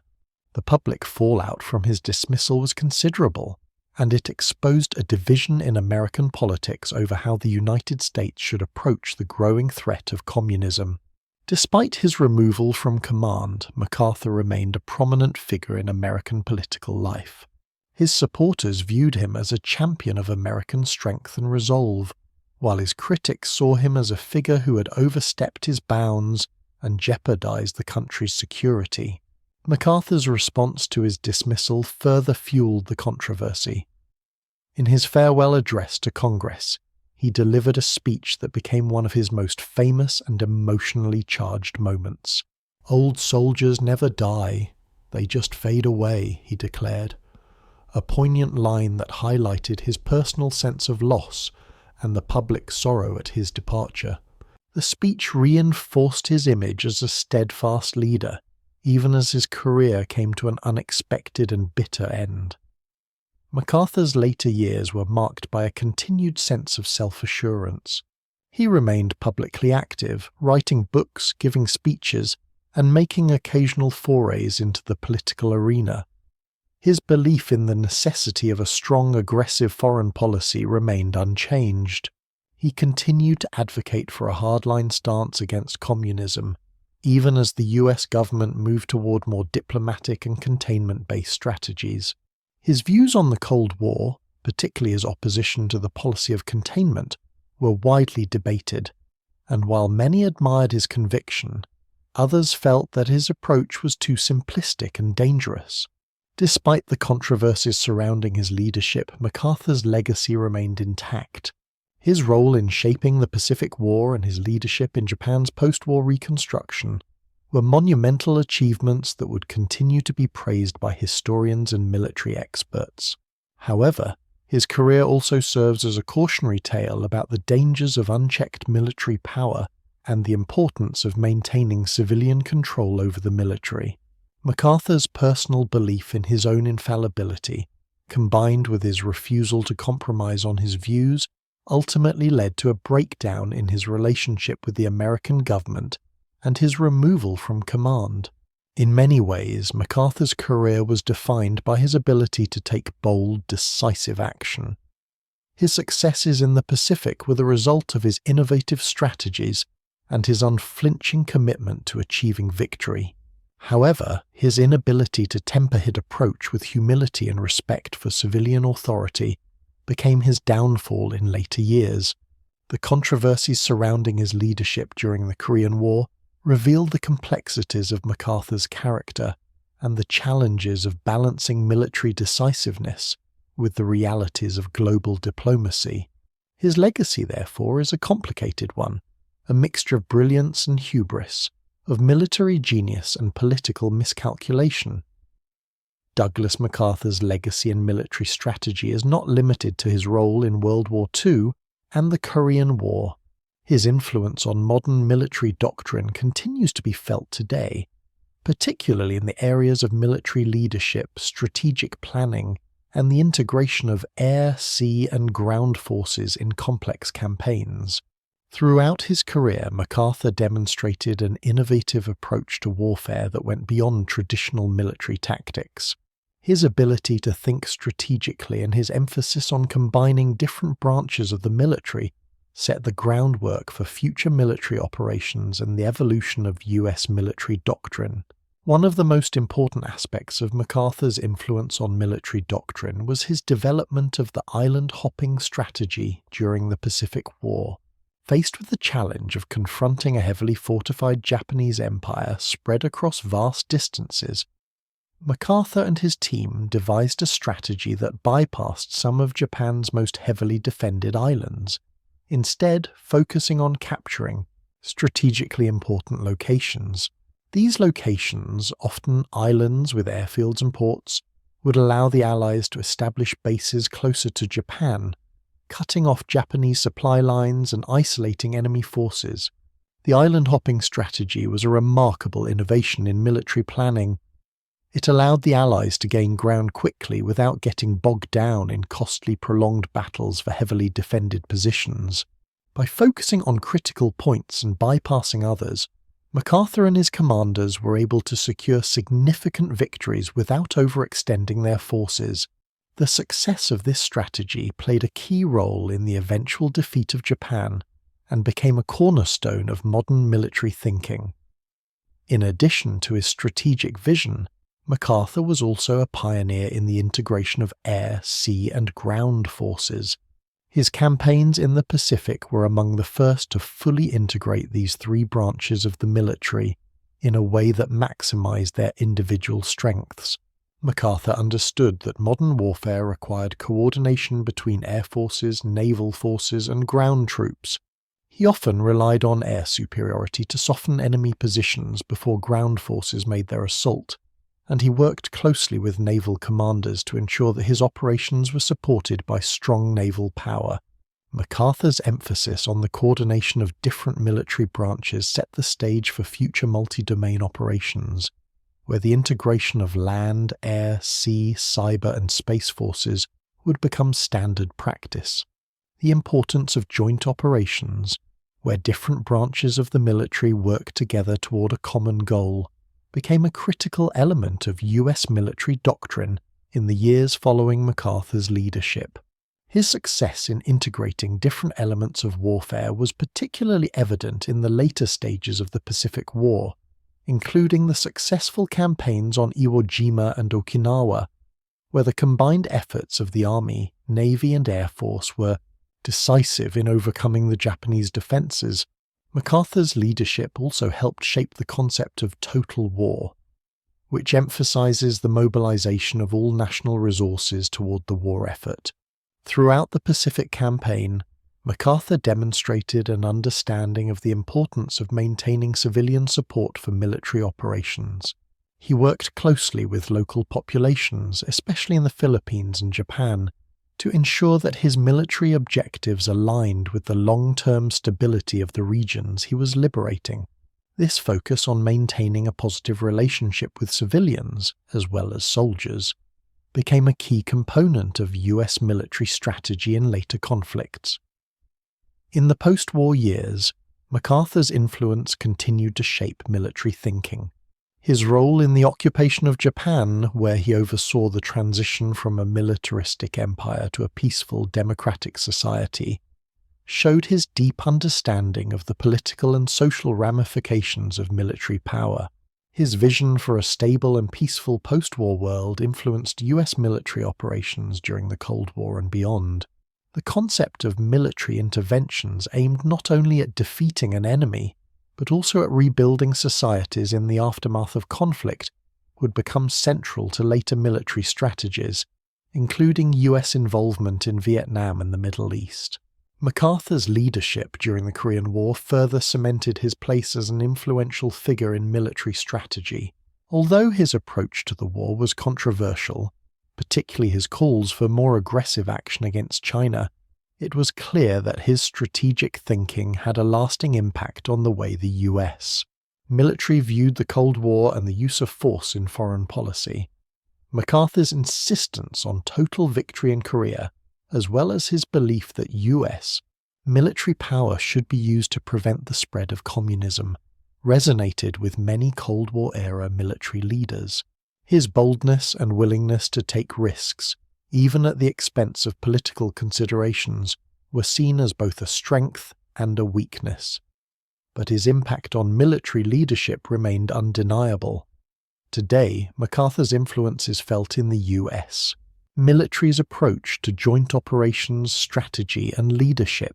His emphasis on integrating air, sea, and ground forces has been further refined and developed in modern military doctrine, especially with the advancement of technology and the emergence of cyber warfare. The principles of MacArthur's island-hopping strategy have evolved into modern concepts of maneuver warfare, where the focus is on swift, decisive action that denies the enemy the ability to defend their critical assets. MacArthur's legacy is also reflected in the US military's approach to post-conflict stabilization and nation-building. His experience in Japan showed that military success is not enough on its own. A comprehensive approach is required to rebuild and stabilize a nation after conflict. This concept was later applied in various US military interventions, including in Iraq and Afghanistan, where the focus shifted from purely military operations to broader efforts to rebuild and stabilize societies. MacArthur's leadership in the Pacific, his influence on military doctrine, and his integration of different military domains helped shape the evolution of modern warfare. His innovative strategies, emphasis on joint operations, and focus on total war and post-conflict reconstruction have had a lasting impact on military thinking. Even as his later years were marked by controversy, his contributions to military strategy remain a central part of US military doctrine today. After Douglas MacArthur's death in 1964, his legacy continued to reverberate through the annals of military history, shaping both public perception and future military doctrine. The MacArthur Memorial, located in Norfolk, Virginia, stands as a testament to his influence on both the United States and the world. It is a space dedicated to preserving the memory of one of the most significant military figures of the 20th century, housing personal artifacts, documents, and exhibitions that tell the story of MacArthur's life and career. The creation of the MacArthur Memorial was MacArthur's final public mission, carried out through his vision and his family's dedication. The memorial was conceived as a way to honor not only his military achievements, but also his enduring commitment to the ideals of democracy and peace. While MacArthur was often a divisive figure, his influence on military strategy, US, foreign policy, and the rebuilding of post-war Japan cannot be overstated, and the memorial serves as a reminder of his contributions to shaping the world during a pivotal moment in history. Located in the heart of Norfolk, the memorial is housed in the former Norfolk City Hall, a historic building that adds weight to the space's significance. It includes a variety of exhibits covering different stages of MacArthur's life: his military upbringing, his leadership in World War II, the Korean War, and his role in the post-war reconstruction of Japan. It also chronicles his early years, shaped by his father's military career and his remarkable rise through the ranks of the US Army. One of the most iconic features of the MacArthur Memorial is the collection of personal artifacts and documents that belong to the general. These include uniforms, medals, maps, photographs, and his extensive correspondence. Visitors can trace the evolution of MacArthur's thought and strategy through letters and memos that he wrote during key moments of his career, such as the Pacific War, the Korean War, and the post-war occupation of Japan. These materials offer a rare glimpse into the mind of a man whose decisions shaped the course of world history. MacArthur's personal memorabilia, including his Nobel Prize nomination and his Medal of Honor, are also part of the memorial. They reflect the esteem in which he was held, as well as the challenges he faced as a military leader. Despite his controversial decisions, particularly in the Korean War, MacArthur's reputation as a brilliant strategist remains intact, and his role in securing victory in the Pacific is regarded as one of the greatest achievements in modern military history. Beyond the exhibits, the MacArthur Memorial serves as a space for reflection on the nature of leadership and sacrifice. MacArthur's career, which spanned from his early days in the Philippines to his final years as a public figure, was characterized by a constant sense of duty. His dedication to the United States and its interests, combined with his strong personal convictions, made him both a revered and polarizing figure. The memorial offers an opportunity to explore these complexities, allowing visitors to form their own opinions about his legacy. The MacArthur Memorial also plays a role in educating future generations of military leaders. The memorial's educational programs and events are designed to promote an understanding of military history and leadership, offering insight into the challenges faced by military commanders and the impact of their decisions. MacArthur's leadership style, characterized by decisiveness, resilience, and boldness, continues to be studied by military academies, including the U.S. Army War College, where MacArthur's influence is felt to this day. One of the central themes of the memorial is MacArthur's commitment to the cause of peace and democracy, particularly during his time in Japan. As the supreme commander of Allied powers, MacArthur's efforts to rebuild Japan after World War II were groundbreaking. His vision for a peaceful and democratic Japan laid the groundwork for the country's economic recovery and political transformation. The memorial highlights MacArthur's role in creating Japan's post-war constitution, which remains one of the most significant documents in modern Japanese history.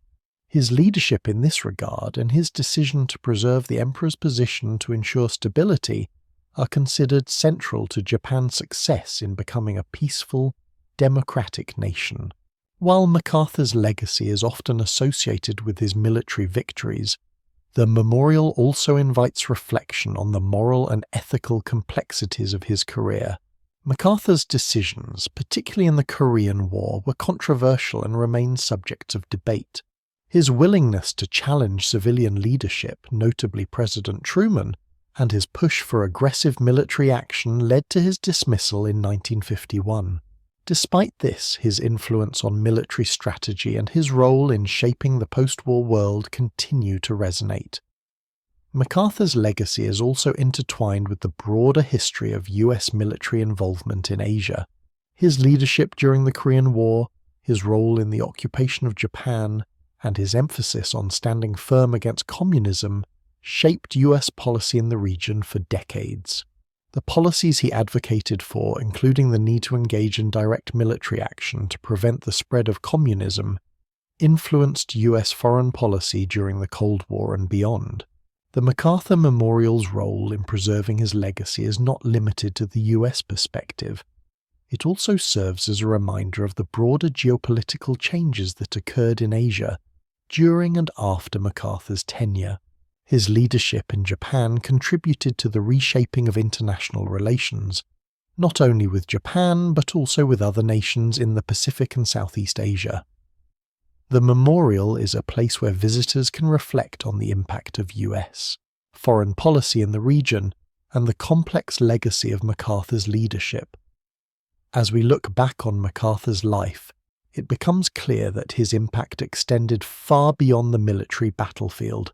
His influence on the global stage, particularly in the post-war era, transformed nations and shaped the future of international relations.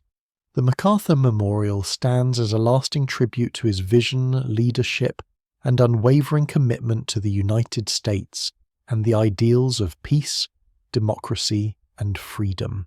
As time has passed, the life and legacy of Douglas MacArthur have been revisited and re-evaluated by historians, military experts, and the public.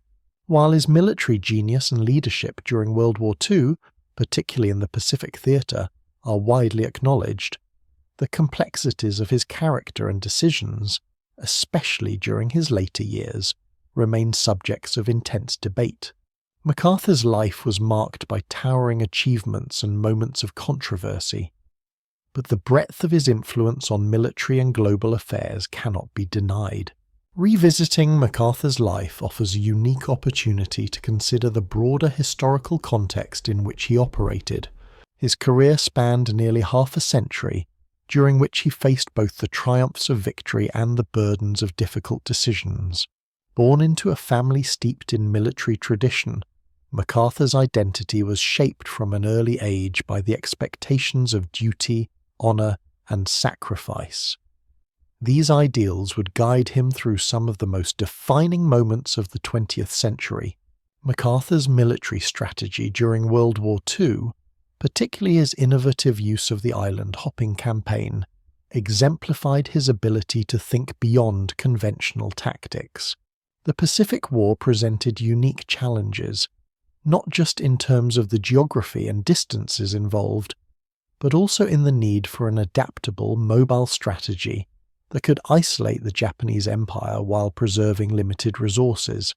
The island-hopping strategy allowed the Allies to bypass heavily defended Japanese strongholds, focusing instead on capturing key islands that could provide airfields, naval bases, and vital supplies. This approach minimized Allied casualties while making efficient use of available military assets. MacArthur's leadership during World War II cemented his reputation as a brilliant strategist and an inspirational figure. His ability to maintain morale among his troops, even in the face of overwhelming odds, and his promise to return to the Philippines, fulfilled in 1944, earned him the admiration of both the American public and the people of the Philippines. The symbolic significance of his return to Leyte, where he waded ashore and declared, "I have returned," became a moment etched in history, reflecting his determination and commitment to the cause of freedom. Yet MacArthur's post-war role in Japan was equally significant, though more controversial. As the supreme commander for the Allied powers, MacArthur was tasked with overseeing the occupation and reconstruction of Japan, which had been devastated by the war. His approach to rebuilding Japan was guided by a commitment to peace, democracy, and economic recovery. One of his most lasting achievements was the creation of Japan's post-war constitution, which renounced war and established democratic principles that continue to shape Japan's government today. MacArthur's decisions during the occupation, such as allowing Emperor Hirohito to retain his throne, were controversial. While many felt that the emperor should be held accountable for Japan's wartime aggression, MacArthur believed that keeping the emperor in place would ensure stability and ease the transition to a peaceful society. This decision was critical in maintaining order during the early years of Japan's reconstruction, but it also sparked debates about the morality of preserving a monarchy that had been part of Japan's imperialistic system.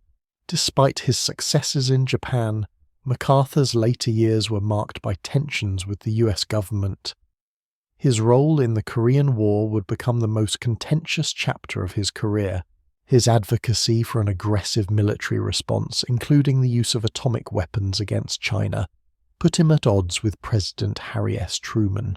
MacArthur's growing political influence, his outspoken criticism of Truman's policies, and his refusal to follow civilian orders ultimately led to his dismissal in 1951.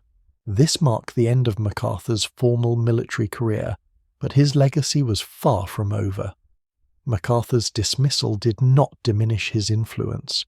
He remained a figurehead for those who believed in a more aggressive, interventionist foreign policy. His ideas about fighting communism, particularly his stance against Soviet and Chinese influence, continued to resonate throughout the Cold War. Though his vision for military intervention was not always popular, it reflected his deep belief in the necessity of using force to preserve freedom and democracy. MacArthur's doctrine, which called for proactive military engagement against communist expansion, shaped US foreign policy for years to come, especially in the context of the Vietnam War. Revisiting MacArthur's life also reveals a man deeply shaped by the pressures of leadership. His military career was not just about winning battles, but also about making difficult, sometimes unpopular decisions. MacArthur's leadership style was often described as authoritarian, and he was known for his strong-willed, sometimes uncompromising nature. His belief in his own judgment, while often a strength, also led to clashes with those who disagreed with him, particularly in the later stages of his career. Yet despite his controversies, MacArthur's contributions to the military and global affairs are undeniable. His role in shaping the post-war order, particularly in Japan, and his impact on US military doctrine continue to be studied and respected. His leadership during World War II and his innovative approach to warfare have made him a model for military strategists. His role in the Cold War era also shaped the way the US, interacted with communist powers, contributing to the military engagement that defined the second half of the 20th century. MacArthur's personal life, including his relationships with his family and his own struggles with the expectations placed upon him, further humanizes this towering figure. Behind the public persona of the Commander-in-Chief was a man deeply influenced by his upbringing, his family legacy, and his sense of duty. His life was a blend of public triumphs and personal challenges, and his story is one of both inspiration and complexity. Ultimately, revisiting the life of Douglas MacArthur is not simply about celebrating his victories, it is about understanding the full scope of his influence. His contributions to military strategy, his role in shaping global politics, and his personal commitment to duty and honor leave a legacy that continues to resonate today. MacArthur's life was one of unyielding ambition and determination, and while his decisions remain subject to debate, his place in history as one of the 20th century's most influential figures is assured. By the time Douglas MacArthur delivered his farewell address to Congress in 1951, his career had been marked by both triumph and turmoil. The speech, given after his dramatic dismissal from the command of UN forces in Korea, was a moment of reflection for a man who'd lived his entire life in the service of his country. In his address, MacArthur reflected not only on his military career, but also on the deeper ideals that had driven him throughout his life: duty, honor, and the enduring importance of freedom. MacArthur's farewell speech was not merely a closing statement on his career. It was an expression of his unwavering belief in the cause for which he had fought for so many years. The speech began with the now famous line, "Old soldiers never die, they just fade away." This phrase, delivered with the same dignity that had marked his military leadership, was both poignant and profound. MacArthur, in that moment, acknowledged the end of his career, but also reaffirmed that his dedication to duty and honor would never fade. It was a moment of finality, but also one of continued resolve. As he spoke to Congress, MacArthur reflected on the history he had lived through, the wars, the battles, and the shifting tides of global power. He spoke of the necessity of standing firm in the face of threats to democracy and freedom, particularly in the face of communism. His remarks were not just about his own experiences, but about the broader struggles for freedom and justice that had shaped the 20th century. MacArthur's legacy, he believed, was tied to the cause of preserving democratic values in a world that was increasingly divided by ideologies. The speech, though filled with admiration for his own accomplishments, was also a reminder of MacArthur's belief in the importance of military leadership. He had always seen himself as a servant of the people, committed to the protection of American ideals.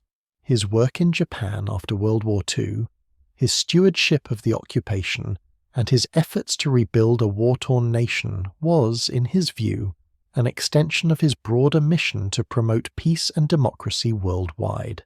Yet it was also a call for the continued vigilance of the United States in the fight against tyranny. MacArthur's reflections were, in many ways, a meditation on the nature of leadership itself. His career had been filled with moments of significant decision-making, where his judgment was tested on the grandest of scales. From his time in the Philippines through the Pacific War and into his role in Japan's reconstruction, MacArthur had often found himself in situations where the stakes were nothing less than the future of nations.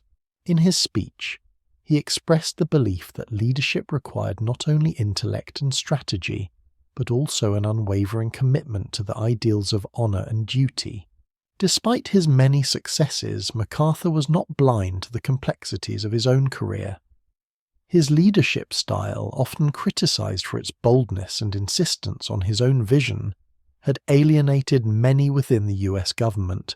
His public criticism of President Truman during the Korean War and his advocacy for a more aggressive military strategy had led to his dismissal, a moment that would forever remain a part of his complex legacy. His speech to Congress did not mention these conflicts directly, but the underlying message was clear. MacArthur remained firm in his belief that his approach to military strategy and his vision for the future of the world were correct.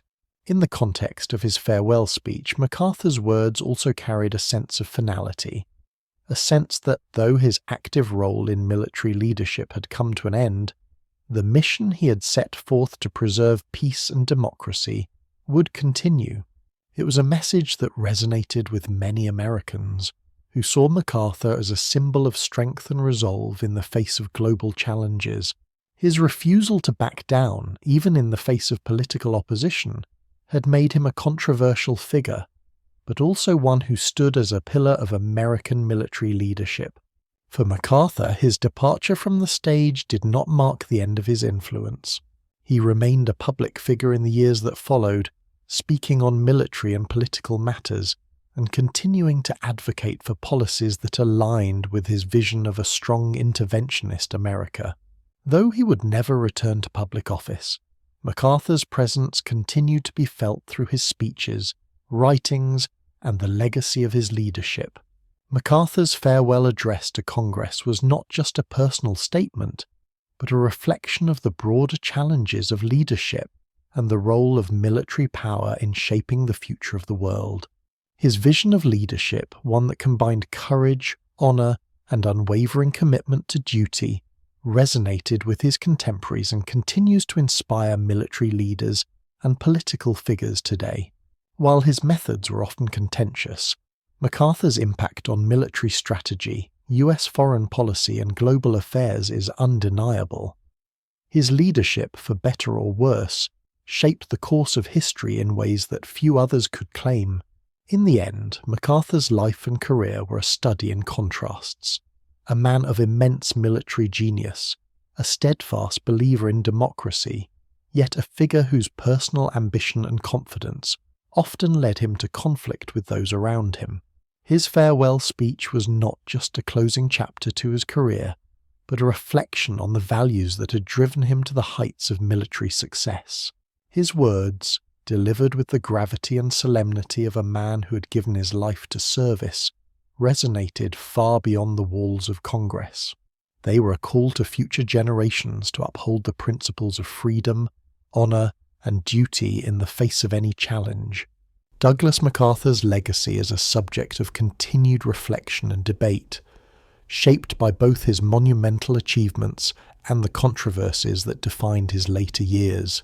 From the victorious campaigns of World War II to his pivotal role in shaping the post-war order in Japan, MacArthur's contributions to military strategy, global diplomacy, and the nature of US military leadership cannot be overstated. His name is synonymous with military genius and unyielding determination, yet his legacy is complex, a mixture of triumph and tension that continues to evoke strong opinions. At the heart of MacArthur's legacy is his unparalleled leadership in the Pacific during World War II. His success in the island-hopping campaign, which bypassed heavily fortified Japanese strongholds and instead focused on strategically important islands, was a groundbreaking military strategy. This approach allowed the Allies to gain ground rapidly and effectively, while conserving resources and minimizing casualties. MacArthur's ability to think creatively and adapt to the vast challenges of the Pacific theater ensured his place in history as one of the greatest military strategists of the 20th century. MacArthur's leadership in the Philippines is perhaps one of the most iconic moments of his military career. After his retreat to Australia following the Japanese invasion, he made the famous promise to the Filipino people, "I shall return." In 1944, MacArthur fulfilled this promise when he led the Allied forces in the liberation of the Philippines, a campaign that became a symbol of resolve and the triumph of democratic ideals over tyranny. His return was not only a military victory but also a moment of great emotional significance for both MacArthur and the Filipino people. It reinforced his image as a leader of unparalleled dedication and a symbol of hope for those struggling against oppression. MacArthur's role in the post-war occupation of Japan was similarly transformative. As Supreme Commander of the Allied powers, MacArthur oversaw the restructuring of Japanese society, transforming it from a militaristic empire into a peaceful, democratic nation. One of his most enduring legacies is Japan's post-war constitution, drafted under his supervision. The document renounced war as a sovereign right, promoting peace and establishing democratic principles that continue to guide Japan to this day. This reform was critical in ensuring Japan's peaceful transition after the devastation of World War II and laid the groundwork for the country's remarkable economic recovery. Despite the immense success of his leadership in Japan, MacArthur's tenure was not without controversy. His decision to allow Emperor Hirohito to remain on the throne, for example, was a subject of intense debate. While many in the Allied leadership believed that the emperor's removal was necessary for Japan to fully atone for its wartime aggression, MacArthur believed that retaining the emperor would provide much-needed stability during the delicate post-war transition. His decision was pragmatic, as it helped ease tensions and ensured a smooth occupation. However, the decision was not without its critics, and remains a subject of historical discussion. MacArthur's later years, particularly his actions during the Korean War, further complicated his legacy. Although his leadership in the early stages of the war, including the successful Incheon landing, was celebrated, his aggressive strategy of pushing deep into North Korea and his calls for an expanded war against China drew the ire of President Truman and his administration. MacArthur's public criticisms of Truman's policies, coupled with his increasing willingness to challenge civilian leadership, led to his dismissal in 1951. This marked the end of his formal military career but did not diminish his influence in the public eye.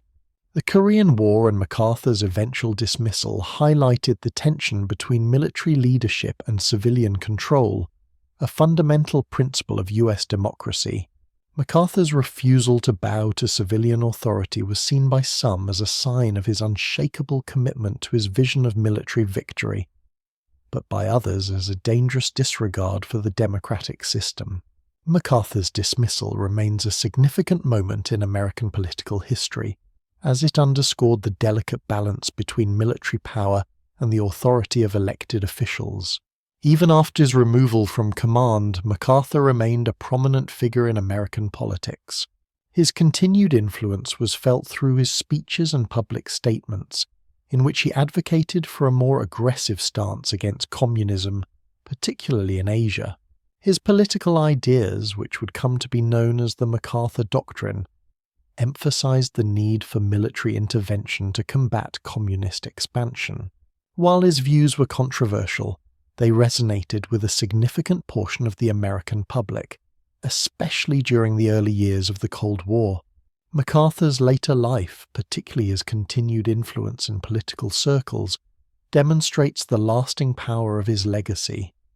While he never returned to public office, his role in shaping US military policy during the Cold War and his advocacy for strong interventionist policies kept him in the public consciousness.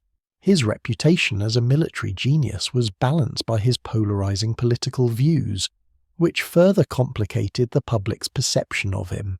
Some saw him as a hero who had stood against the tide of complacency and appeasement, while others viewed him as a dangerous figure who was willing to risk global conflict in pursuit of his vision.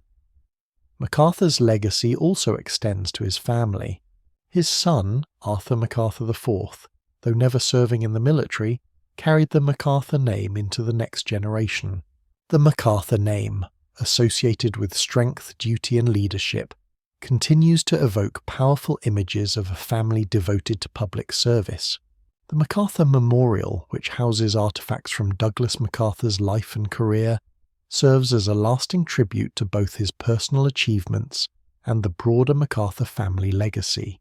Today, MacArthur is remembered as a complex figure whose military accomplishments were matched only by the controversies that surrounded him. His career was a testament to the challenges of leadership, where decisions made in the heat of battle and moments of political tension would have lasting consequences. The man who helped shape the outcome of World War II, the post-war global order, and the rise of US influence in the Pacific, remains one of the most influential figures in modern history. His impact on military strategy, global diplomacy, and American foreign policy continues to be felt, even as debates over his legacy persist. Douglas MacArthur's leadership extended far beyond the military victories that defined his career. His role in shaping the post-war world, particularly in Asia, had profound and lasting effects not only on the countries directly involved, but also on the broader geopolitical landscape. MacArthur's decisions and actions, especially during the post-World War II years, marked him as one of the most influential figures in global history. His leadership shaped US foreign policy, helped redefine military strategy, and transformed the nations he interacted with, especially Japan and the Philippines. One of the most significant aspects of MacArthur's global impact was his leadership in the occupation of Japan following its defeat in 1945. As Supreme Commander for the Allied Powers, SCAP, MacArthur became the architect of Japan's transition from an imperialist military power to a peaceful, democratic nation. The task before him was immense: to oversee Japan's demilitarization, rebuild its economy, and create a new political system that embraced democratic ideals.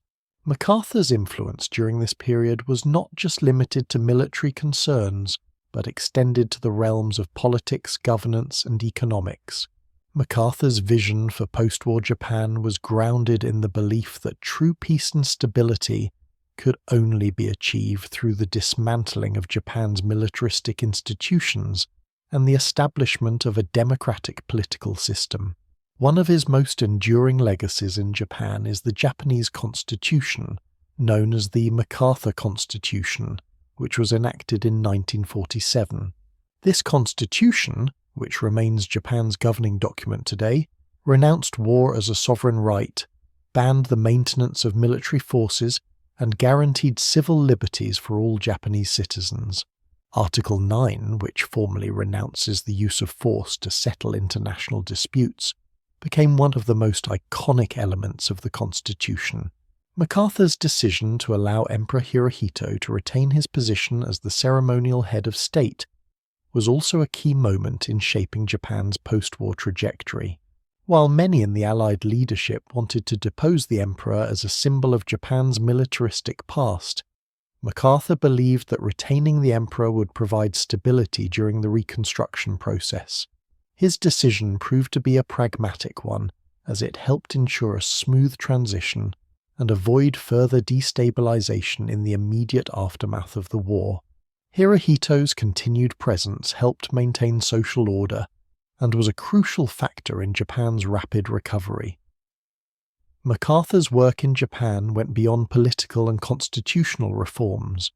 It also involved the reconstruction of Japan's economy. Under his leadership, Japan underwent significant economic reforms, including land redistribution, which reduced the power of large landowners and provided small farmers with greater control over their land. These reforms helped to redistribute wealth more equitably and laid the groundwork for Japan's post-war economic miracle. MacArthur's policies promoted industrial growth, and the rebuilding of infrastructure helped Japan regain its position as a leading global economic power in the decades following the war. The transformation of Japan under MacArthur's leadership is often viewed as one of the most successful examples of post-conflict nation-building in modern history. His efforts helped transform Japan from a war-torn nation into one of the world's largest economies, and his reforms laid the foundation for Japan's future as a peaceful democracy. MacArthur's leadership in Japan demonstrated that military occupation, when combined with a focus on democratic reform and economic recovery, could produce long-lasting stability and prosperity. Beyond Japan, MacArthur's influence was also felt in the Philippines. MacArthur had a deep personal connection to the Philippines, Having served there as a military advisor in the 1920s and early 1930s, during World War II, he made a famous promise to the Filipino people that he would return to liberate the country from Japanese occupation. His fulfillment of that promise in 1944 became one of the defining moments of his career. MacArthur's return to the Philippines was not only a military victory but also a symbolic gesture of solidarity with the Filipino people, who had suffered greatly under Japanese rule. In the years following the war, MacArthur played a key role in the reconstruction of the Philippines. As a former military advisor to the Philippine government, MacArthur had a unique understanding of the country's political and military needs. His involvement in the Philippines helped guide the country through a period of transition, as it moved from Japanese occupation to independence. MacArthur's influence helped shape the political structure of the new republic, ensuring that it would have strong democratic institutions and a stable foundation for future growth. MacArthur's global impact extended beyond Asia. His role in shaping US foreign policy during the Cold War was significant, particularly in his advocacy for a more aggressive stance against communism. Although MacArthur was removed from his command during the Korean War, his political influence persisted, and his ideas about the importance of military intervention to prevent the spread of communism resonated with American policymakers. His belief that the United States should take a more active role in confronting the spread of communism laid the foundation for US policy during the Cold War, including the decisions to intervene in places like Vietnam and Korea. In the larger context of the Cold War, MacArthur's ideas about the role of military power in shaping global politics were influential.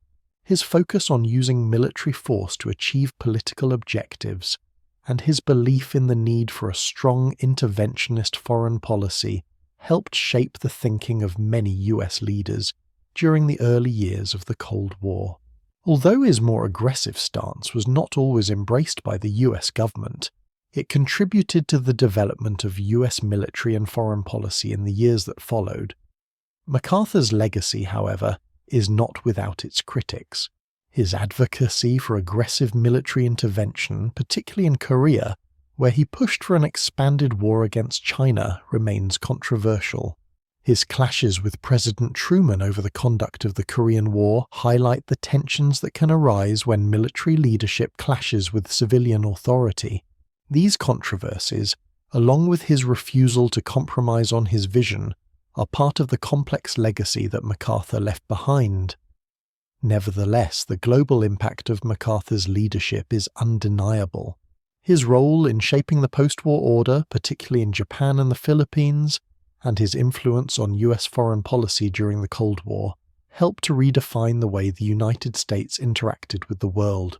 His commitment to peace, democracy, and the protection of freedom made him a central figure in the history of the 20th century, and his legacy continues to be studied and debated today. Douglas MacArthur was not only a master tactician but a visionary strategist whose military thinking evolved throughout his long career. His strategies during World War II, particularly in the Pacific, marked significant departures from traditional approaches, and his influence on modern warfare continues to be felt today. MacArthur's evolution as a strategist, his ability to adapt to changing circumstances, and his deep understanding of military logistics and human psychology were pivotal to his success in both combat and post-war reconstruction.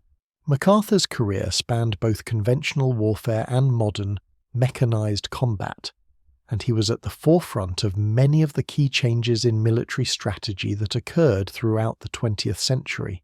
One of the defining features of his strategic thinking was his willingness to embrace innovation, even if it meant defying established doctrine. His adaptability in the face of new challenges was instrumental in his success during World War II, where he pioneered methods of warfare that would influence future generations of military leaders. The island-hopping strategy that MacArthur developed during World War II is perhaps his most famous innovation. Faced with the daunting task of confronting Japan's far-flung empire, MacArthur recognized that a direct assault on every Japanese-occupied island would be costly and time-consuming. Instead, he devised a strategy that focused on capturing key islands that would serve as bases for further operations. By bypassing heavily defended islands and isolating Japanese forces on these islands, MacArthur was able to cut off their supply lines and weaken them without engaging in costly battles. The island-hopping strategy was not just about military efficiency, it was also about psychology.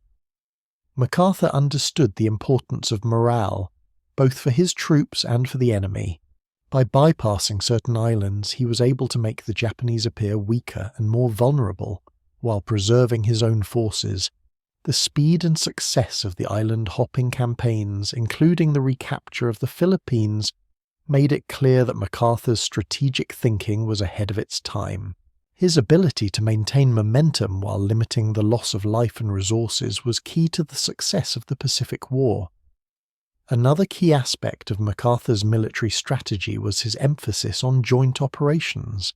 MacArthur was one of the first leaders to fully integrate air, sea, and land forces into a cohesive strategy, recognizing that the combined strength of all military branches was necessary for success. During the Pacific campaigns, he worked closely with Admiral Chester W. Nimitz and other commanders to ensure that their forces operated in close coordination.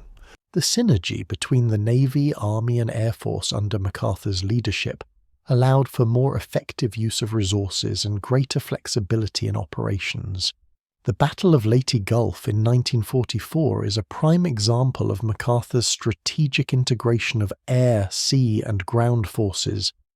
The battle, which resulted in the destruction of much of the Japanese fleet, was a turning point in the Pacific War. MacArthur's forces, with the support of the Navy and Air Force, were able to decisively defeat the Japanese in one of the largest naval battles in history. The victory not only secured the Philippines, but also paved the way for the final stages of the war. MacArthur's ability to coordinate such a complex operation highlighted his exceptional command of modern warfare. MacArthur's adaptability and innovation also extended to his approach to warfare in the Philippines. In addition to the island-hopping strategy, MacArthur was keenly aware of the importance of psychological warfare. His promise to return to the Philippines became a rallying cry for the Filipino people, who had endured years of brutal Japanese occupation. MacArthur understood the power of symbolism and used it to his advantage, both on the battlefield and in his interactions with the local population. His return to Leyte in 1944 was not just a military victory but a symbol of hope and liberation for the Filipino people. In the post-war era, MacArthur continued to shape military strategy, particularly in his role as Supreme Commander of Allied forces in Japan. MacArthur's leadership during the occupation of Japan involved more than just military action. It also required strategic political thinking and a deep understanding of human nature. His decision to retain Emperor Hirohito as the symbolic head of state despite his complicity in Japan's wartime aggression was controversial, but ultimately proved to be a pragmatic decision. MacArthur understood the need for stability during the rebuilding of Japan and recognized that removing the emperor could have led to chaos. MacArthur's leadership during the Korean War further demonstrated his strategic brilliance, although it was also marked by some of the most controversial decisions of his career. Initially, MacArthur's success in the Korean War, including the Incheon landing, was a testament to his strategic acumen. The operation, which involved a daring amphibious assault behind enemy lines, was a textbook example of military strategy and foresight. However, as the war continued, MacArthur's desire for a total victory led to increasingly aggressive tactics, including his calls for the use of nuclear weapons against China. This approach, which contrasted sharply with the more cautious policies of President Truman, eventually led to MacArthur's dismissal. Despite the controversy surrounding his actions in Korea, MacArthur's overall strategic contributions remain a key part of his legacy. His understanding of logistics, the integration of multiple military branches, and his ability to think several steps ahead were crucial to his success in the Pacific. Even in his later years, MacArthur's views on military strategy continued to influence military leaders and policymakers around the world. MacArthur's legacy as a strategist also extends to his emphasis on the importance of leadership itself. He believed that the key to military success was not just the tactics used, but also the morale and discipline of the soldiers. He was known for his ability to inspire loyalty and devotion among his men, and his leadership style, while often described as authoritarian, was effective in maintaining order and focus during critical moments. MacArthur's leadership, characterized by his decisiveness, confidence, and vision, became a model for future generations of military leaders.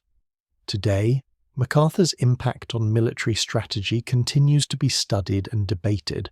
His innovative thinking, his ability to adapt to changing circumstances, and his understanding of the psychological and political aspects of warfare helped redefine the way wars are fought. His legacy is not just in the victories he achieved, but also in the way he reshaped modern military doctrine, particularly in the areas of joint operations and strategic planning. Douglas MacArthur's final years were filled with both reflection and action. After his dramatic dismissal from the Korean War, MacArthur retired from active military service, but remained a highly visible public figure. His post-retirement years were marked by a series of speeches, writings, and occasional political involvement, but they also offered time for him to reflect on the extraordinary arc of his career. MacArthur's public life, though it had ended with his controversial removal from Korea, remained influential, and he continued to shape the national conversation about American military and foreign policy for years. One of the defining characteristics of MacArthur's final years was his continued belief in the necessity of a strong interventionist foreign policy. Even after being dismissed from his post as Supreme Commander of UN forces in Korea, MacArthur's ideas about the fight against communism and US military strategy remained influential. He continued to speak out against what he saw as the inadequacy of containment strategies during the Cold War. His belief in aggressive action against the spread of communism, especially in Asia, resonated with segments of the American public, even though his views were increasingly out of step with the more cautious policies of the US government. MacArthur's post-war speeches often focused on his vision for the United States and the role of military power in global affairs. He became a prominent critic of what he saw as US hesitation in confronting the forces of communism. In speeches, he stressed the need for decisive military action to stop the spread of Soviet influence, particularly in countries like China and Vietnam. MacArthur's political views, however, often clashed with those of President Truman, President Eisenhower, and later administrations, who sought to limit US military engagement and avoid escalation into global war. MacArthur's ideas were especially controversial in the context of the Korean War. His calls for an expanded conflict, including the use of nuclear weapons against China, were seen as dangerously provocative by many in Washington. His willingness to challenge the president and the civilian leadership through public criticism and his perceived insubordination further strained his relationship with the US government. Though MacArthur remained highly respected for his wartime leadership, his political and military ideas began to appear increasingly impractical to many American officials. In the years after his retirement, MacArthur continued to write and speak publicly about military affairs. He authored several books, including his memoirs, which were an attempt to explain his military philosophy, as well as his vision for US foreign policy.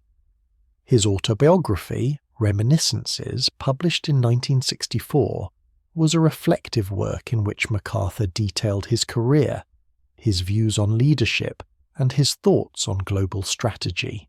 It became a key text for understanding his mindset and offered a window into the principles that guided his actions throughout his military career.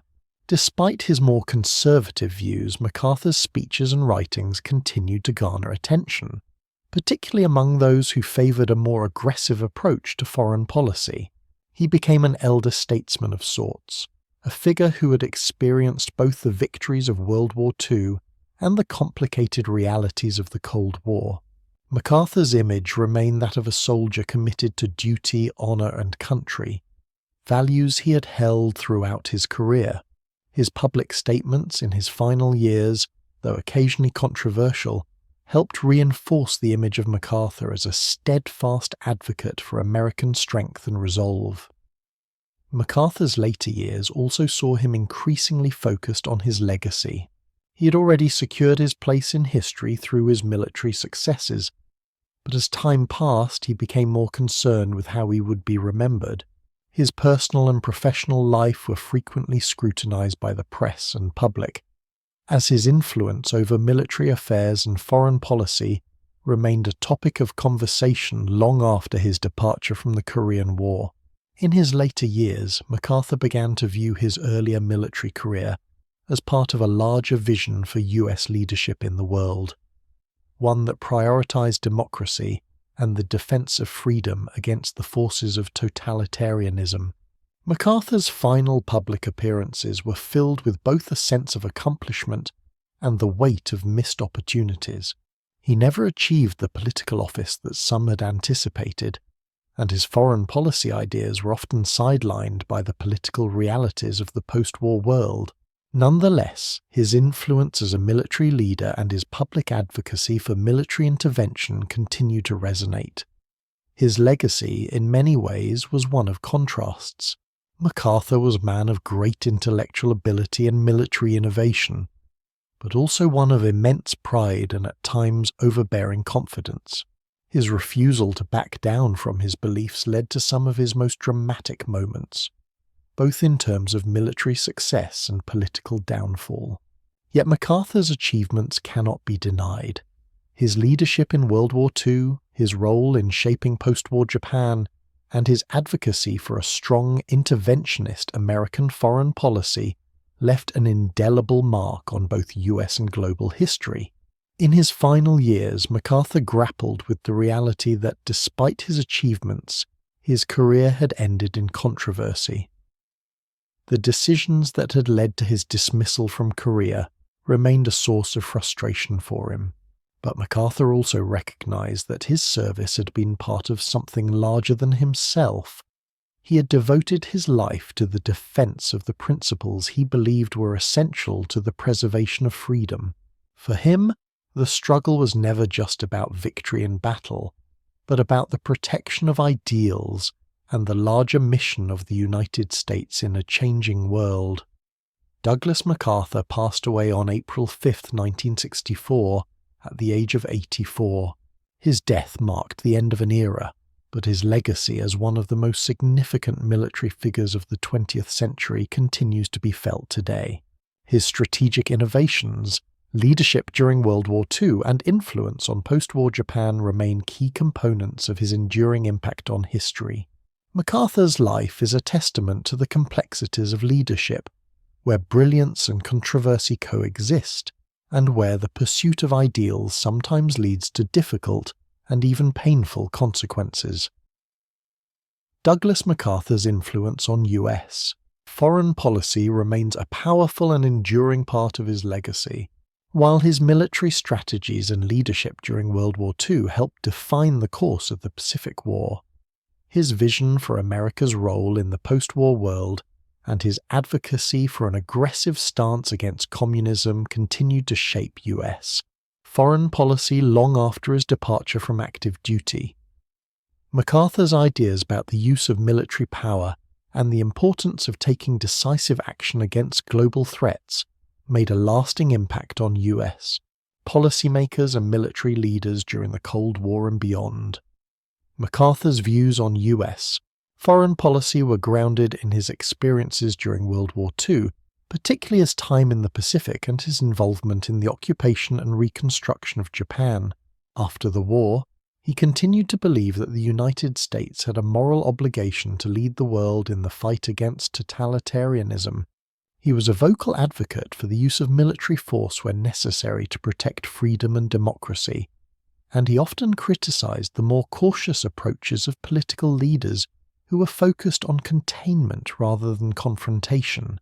MacArthur's stance on communism was shaped by his deep understanding of the ideological divide between the democratic world and the forces of totalitarianism, particularly the Soviet Union and China. He viewed the spread of communism as an existential threat to global stability and American values.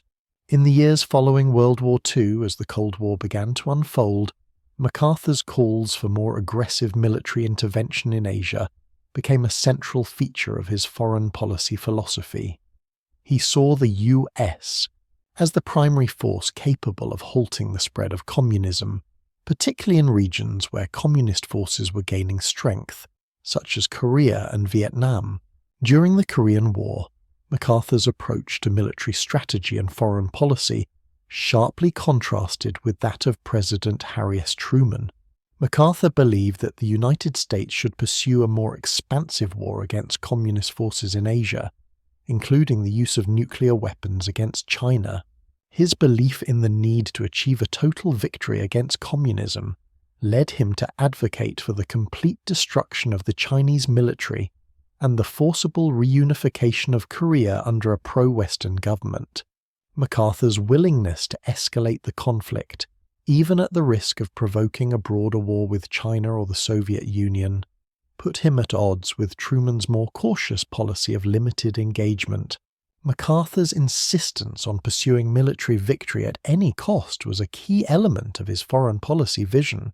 He believed that only through decisive military action could the United States ensure the defeat of communist forces and prevent the spread of totalitarian ideologies.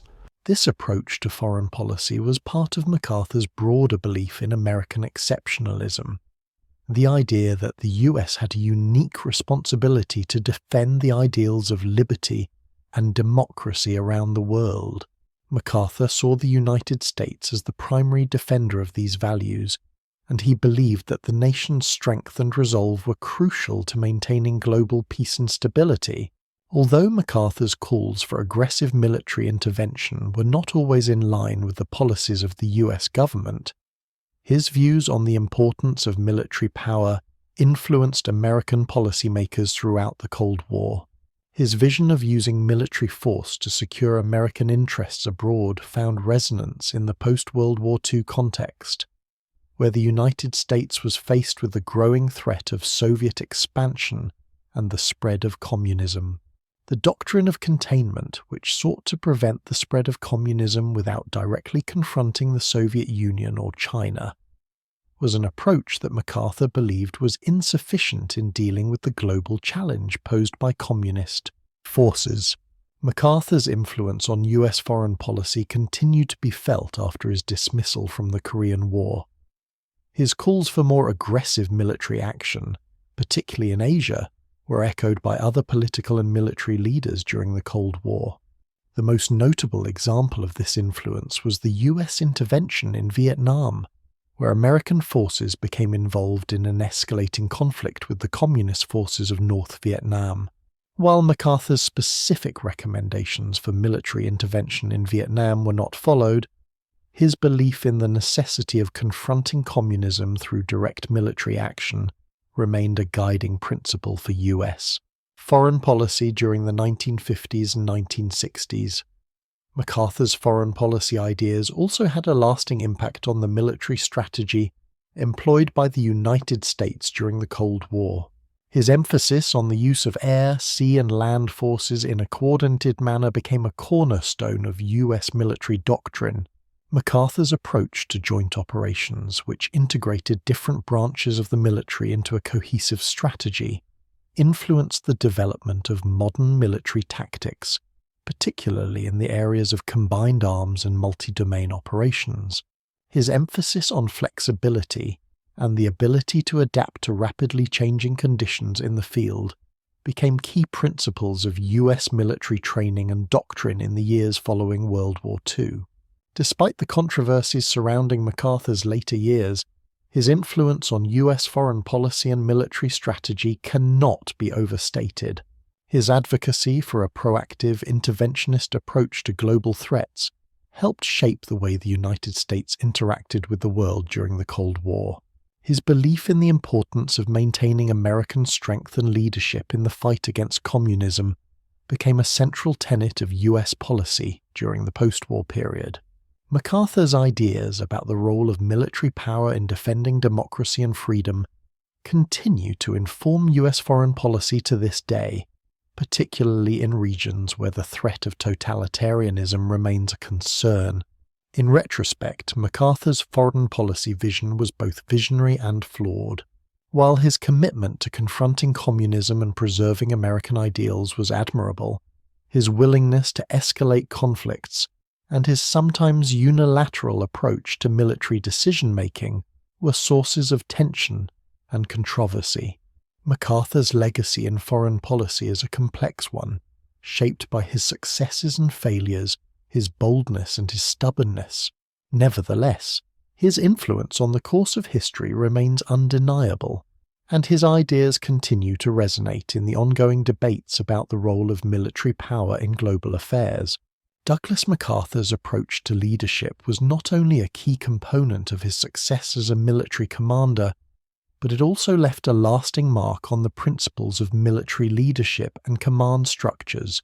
MacArthur's leadership style, often characterized by a unique blend of decisiveness, personal charisma, and at times a willingness to act independently, shaped how military leaders around the world approach their roles. Even decades after his death, the principles he embraced continue to influence the training and development of military commanders, as well as the operational strategies employed by modern armed forces. One of MacArthur's most significant contributions to military leadership was his emphasis on personal responsibility and accountability. He believed that a leader must not only make decisions but also take full ownership of their actions and their consequences. This approach was seen in MacArthur's leadership during the Pacific War, where he often took personal responsibility for the success or failure of missions. Whether it was the success of the island-hopping strategy or the high-profile decision to return to the Philippines, MacArthur's leadership was characterized by his direct involvement and willingness to stand in front of the public and his subordinates when things went well and when they did not. MacArthur's ability to inspire loyalty and trust among his subordinates was another cornerstone of his leadership. He understood that a military leader's effectiveness depended not just on tactical and strategic acumen, but also on their ability to motivate and lead people. His personal charisma played a significant role in rallying his troops, and his unwavering belief in his own mission, whether it was liberating the Philippines or defeating Japan, fostered a sense of shared purpose. MacArthur's troops often admired his determination, and his "I shall return" promise to the Filipino people became a symbol of hope and resilience. However, MacArthur's leadership was not without its flaws. His insistence on total control, especially during the Korean War, often led to tension with political leaders and the American public. His challenges to President Truman's policies and his unwillingness to compromise on his vision for military strategy were defining characteristics of his leadership style. While many viewed this as a sign of his strong conviction and commitment to his principles, it also led to his ultimate downfall when he was relieved of his command in 1951. This clash between MacArthur and civilian leadership serves as an important lesson in the balance of military authority and political oversight, a fundamental concept of American democracy that remains central to the nation's military structure. MacArthur's approach to leadership also reflected his deeply held belief in the importance of clarity and direction. He was known for setting clear goals and articulating a strong vision for his forces, which helped provide a sense of purpose and drive. Whether it was through direct orders or inspiring speeches, MacArthur was adept at creating a sense of unity and determination among his commanders and soldiers. His leadership during the Korean War, for example, was marked by his clarity and purpose, even though his strategies were often seen as overreaching by his superiors. The Incheon landing, a decisive victory that turned the tide of the war, is a testament to his ability to see the larger picture and execute a bold plan with precision. MacArthur's impact on military command extended beyond his own time in service. His leadership principles, particularly his focus on clear vision, accountability and inspiring loyalty, have been incorporated into modern military leadership training. His commitment to understanding the human side of warfare, recognizing the importance of morale and motivation, has influenced not only US military doctrine, but also the leadership training of many other nations. His emphasis on the strategic importance of morale, leadership and initiative is studied at military academies across the world. His influence on the modern command structure also extends to how military leaders are trained to operate in complex, high-pressure environments.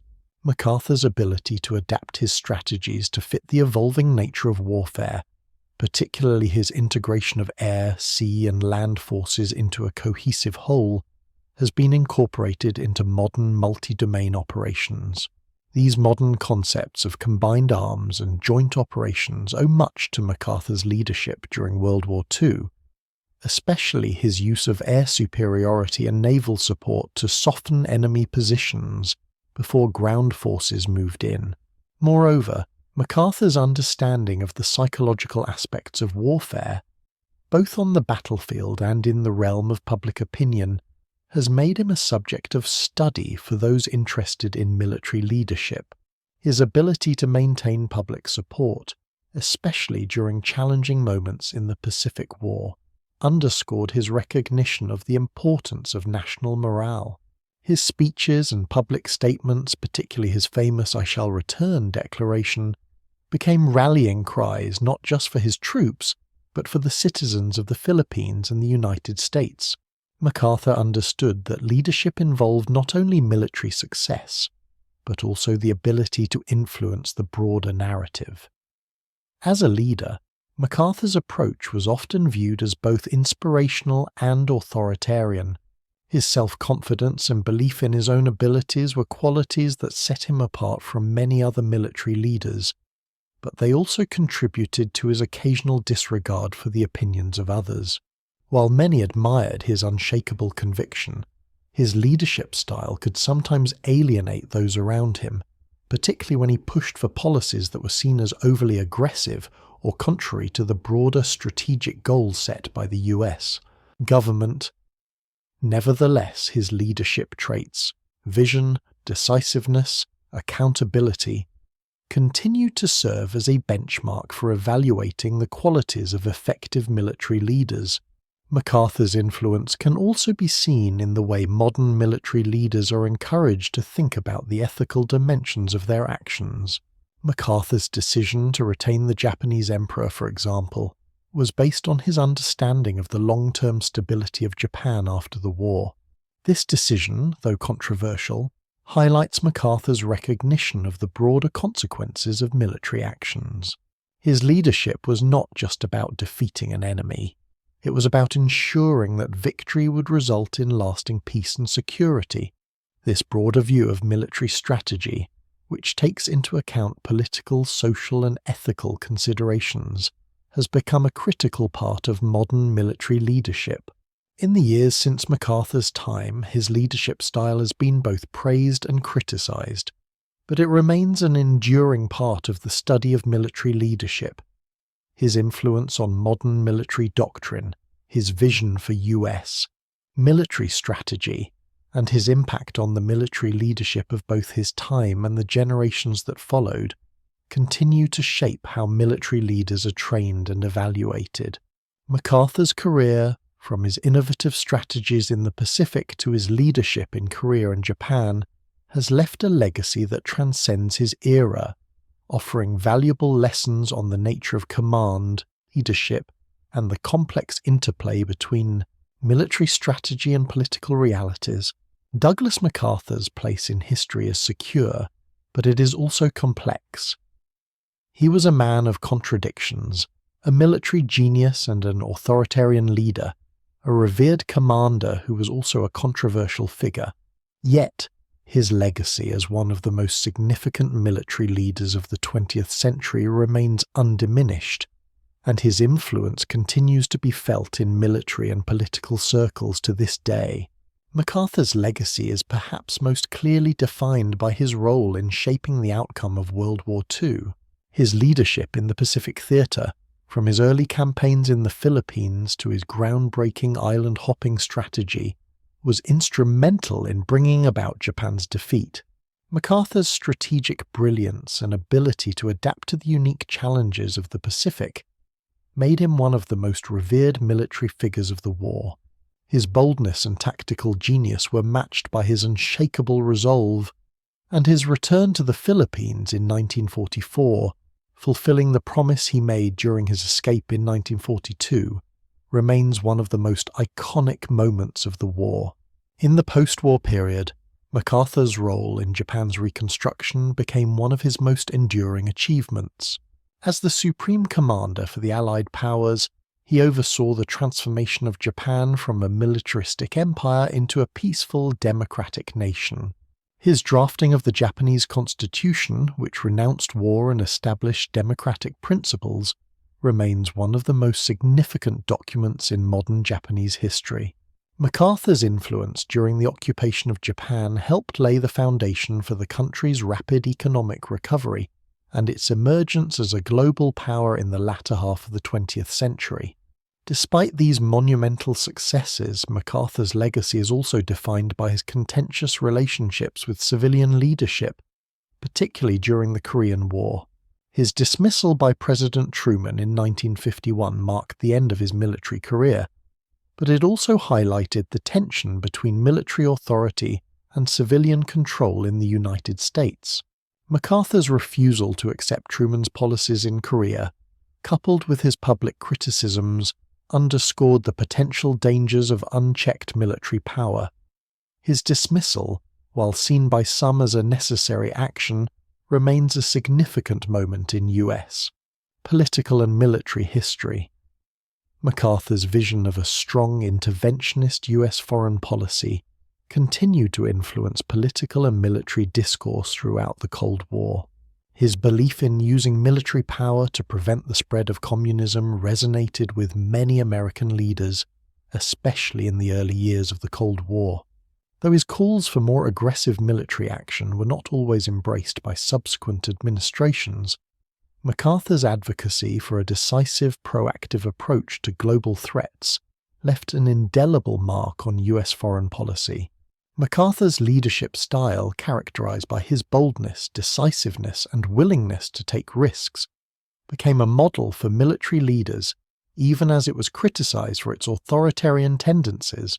He had an unparalleled ability to inspire loyalty and trust among his subordinates, and his leadership during pivotal moments of the Pacific War and the Korean War showed his unyielding commitment to achieving victory.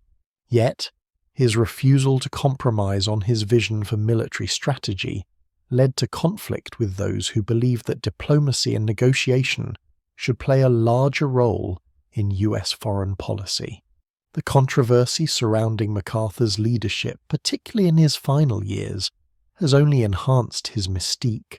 His relationship with President Truman, his advocacy for the use of nuclear weapons in the Korean War, and his refusal to yield to civilian authority made him a polarizing figure.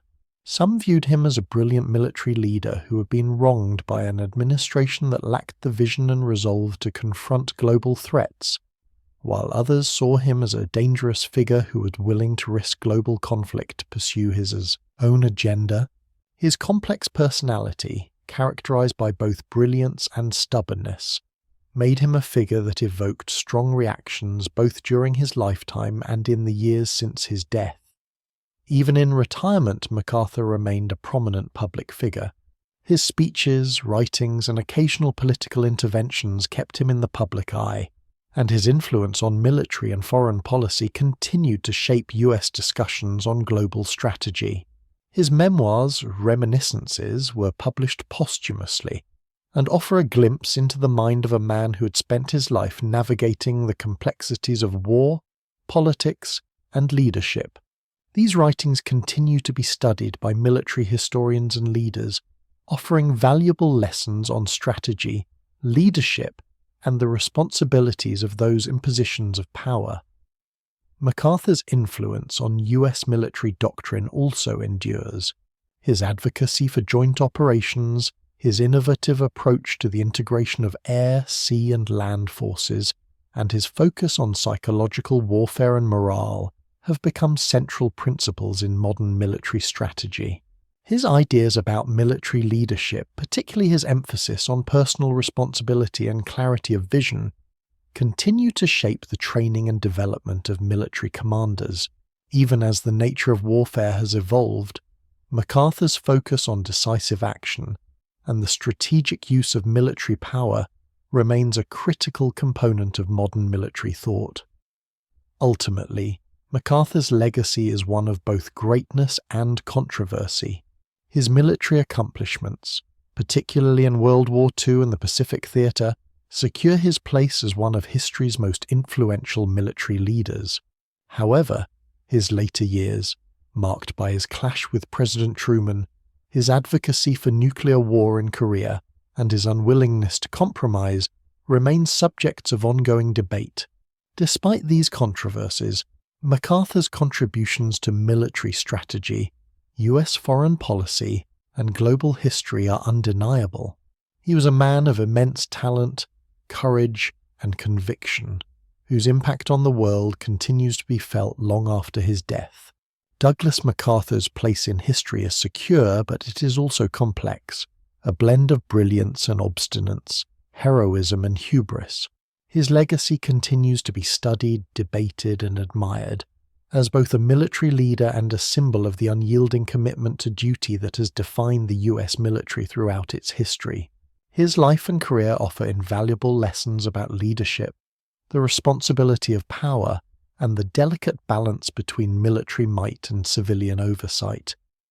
Douglas MacArthur's life and career were marked by extraordinary achievements, complex decisions, and enduring impact.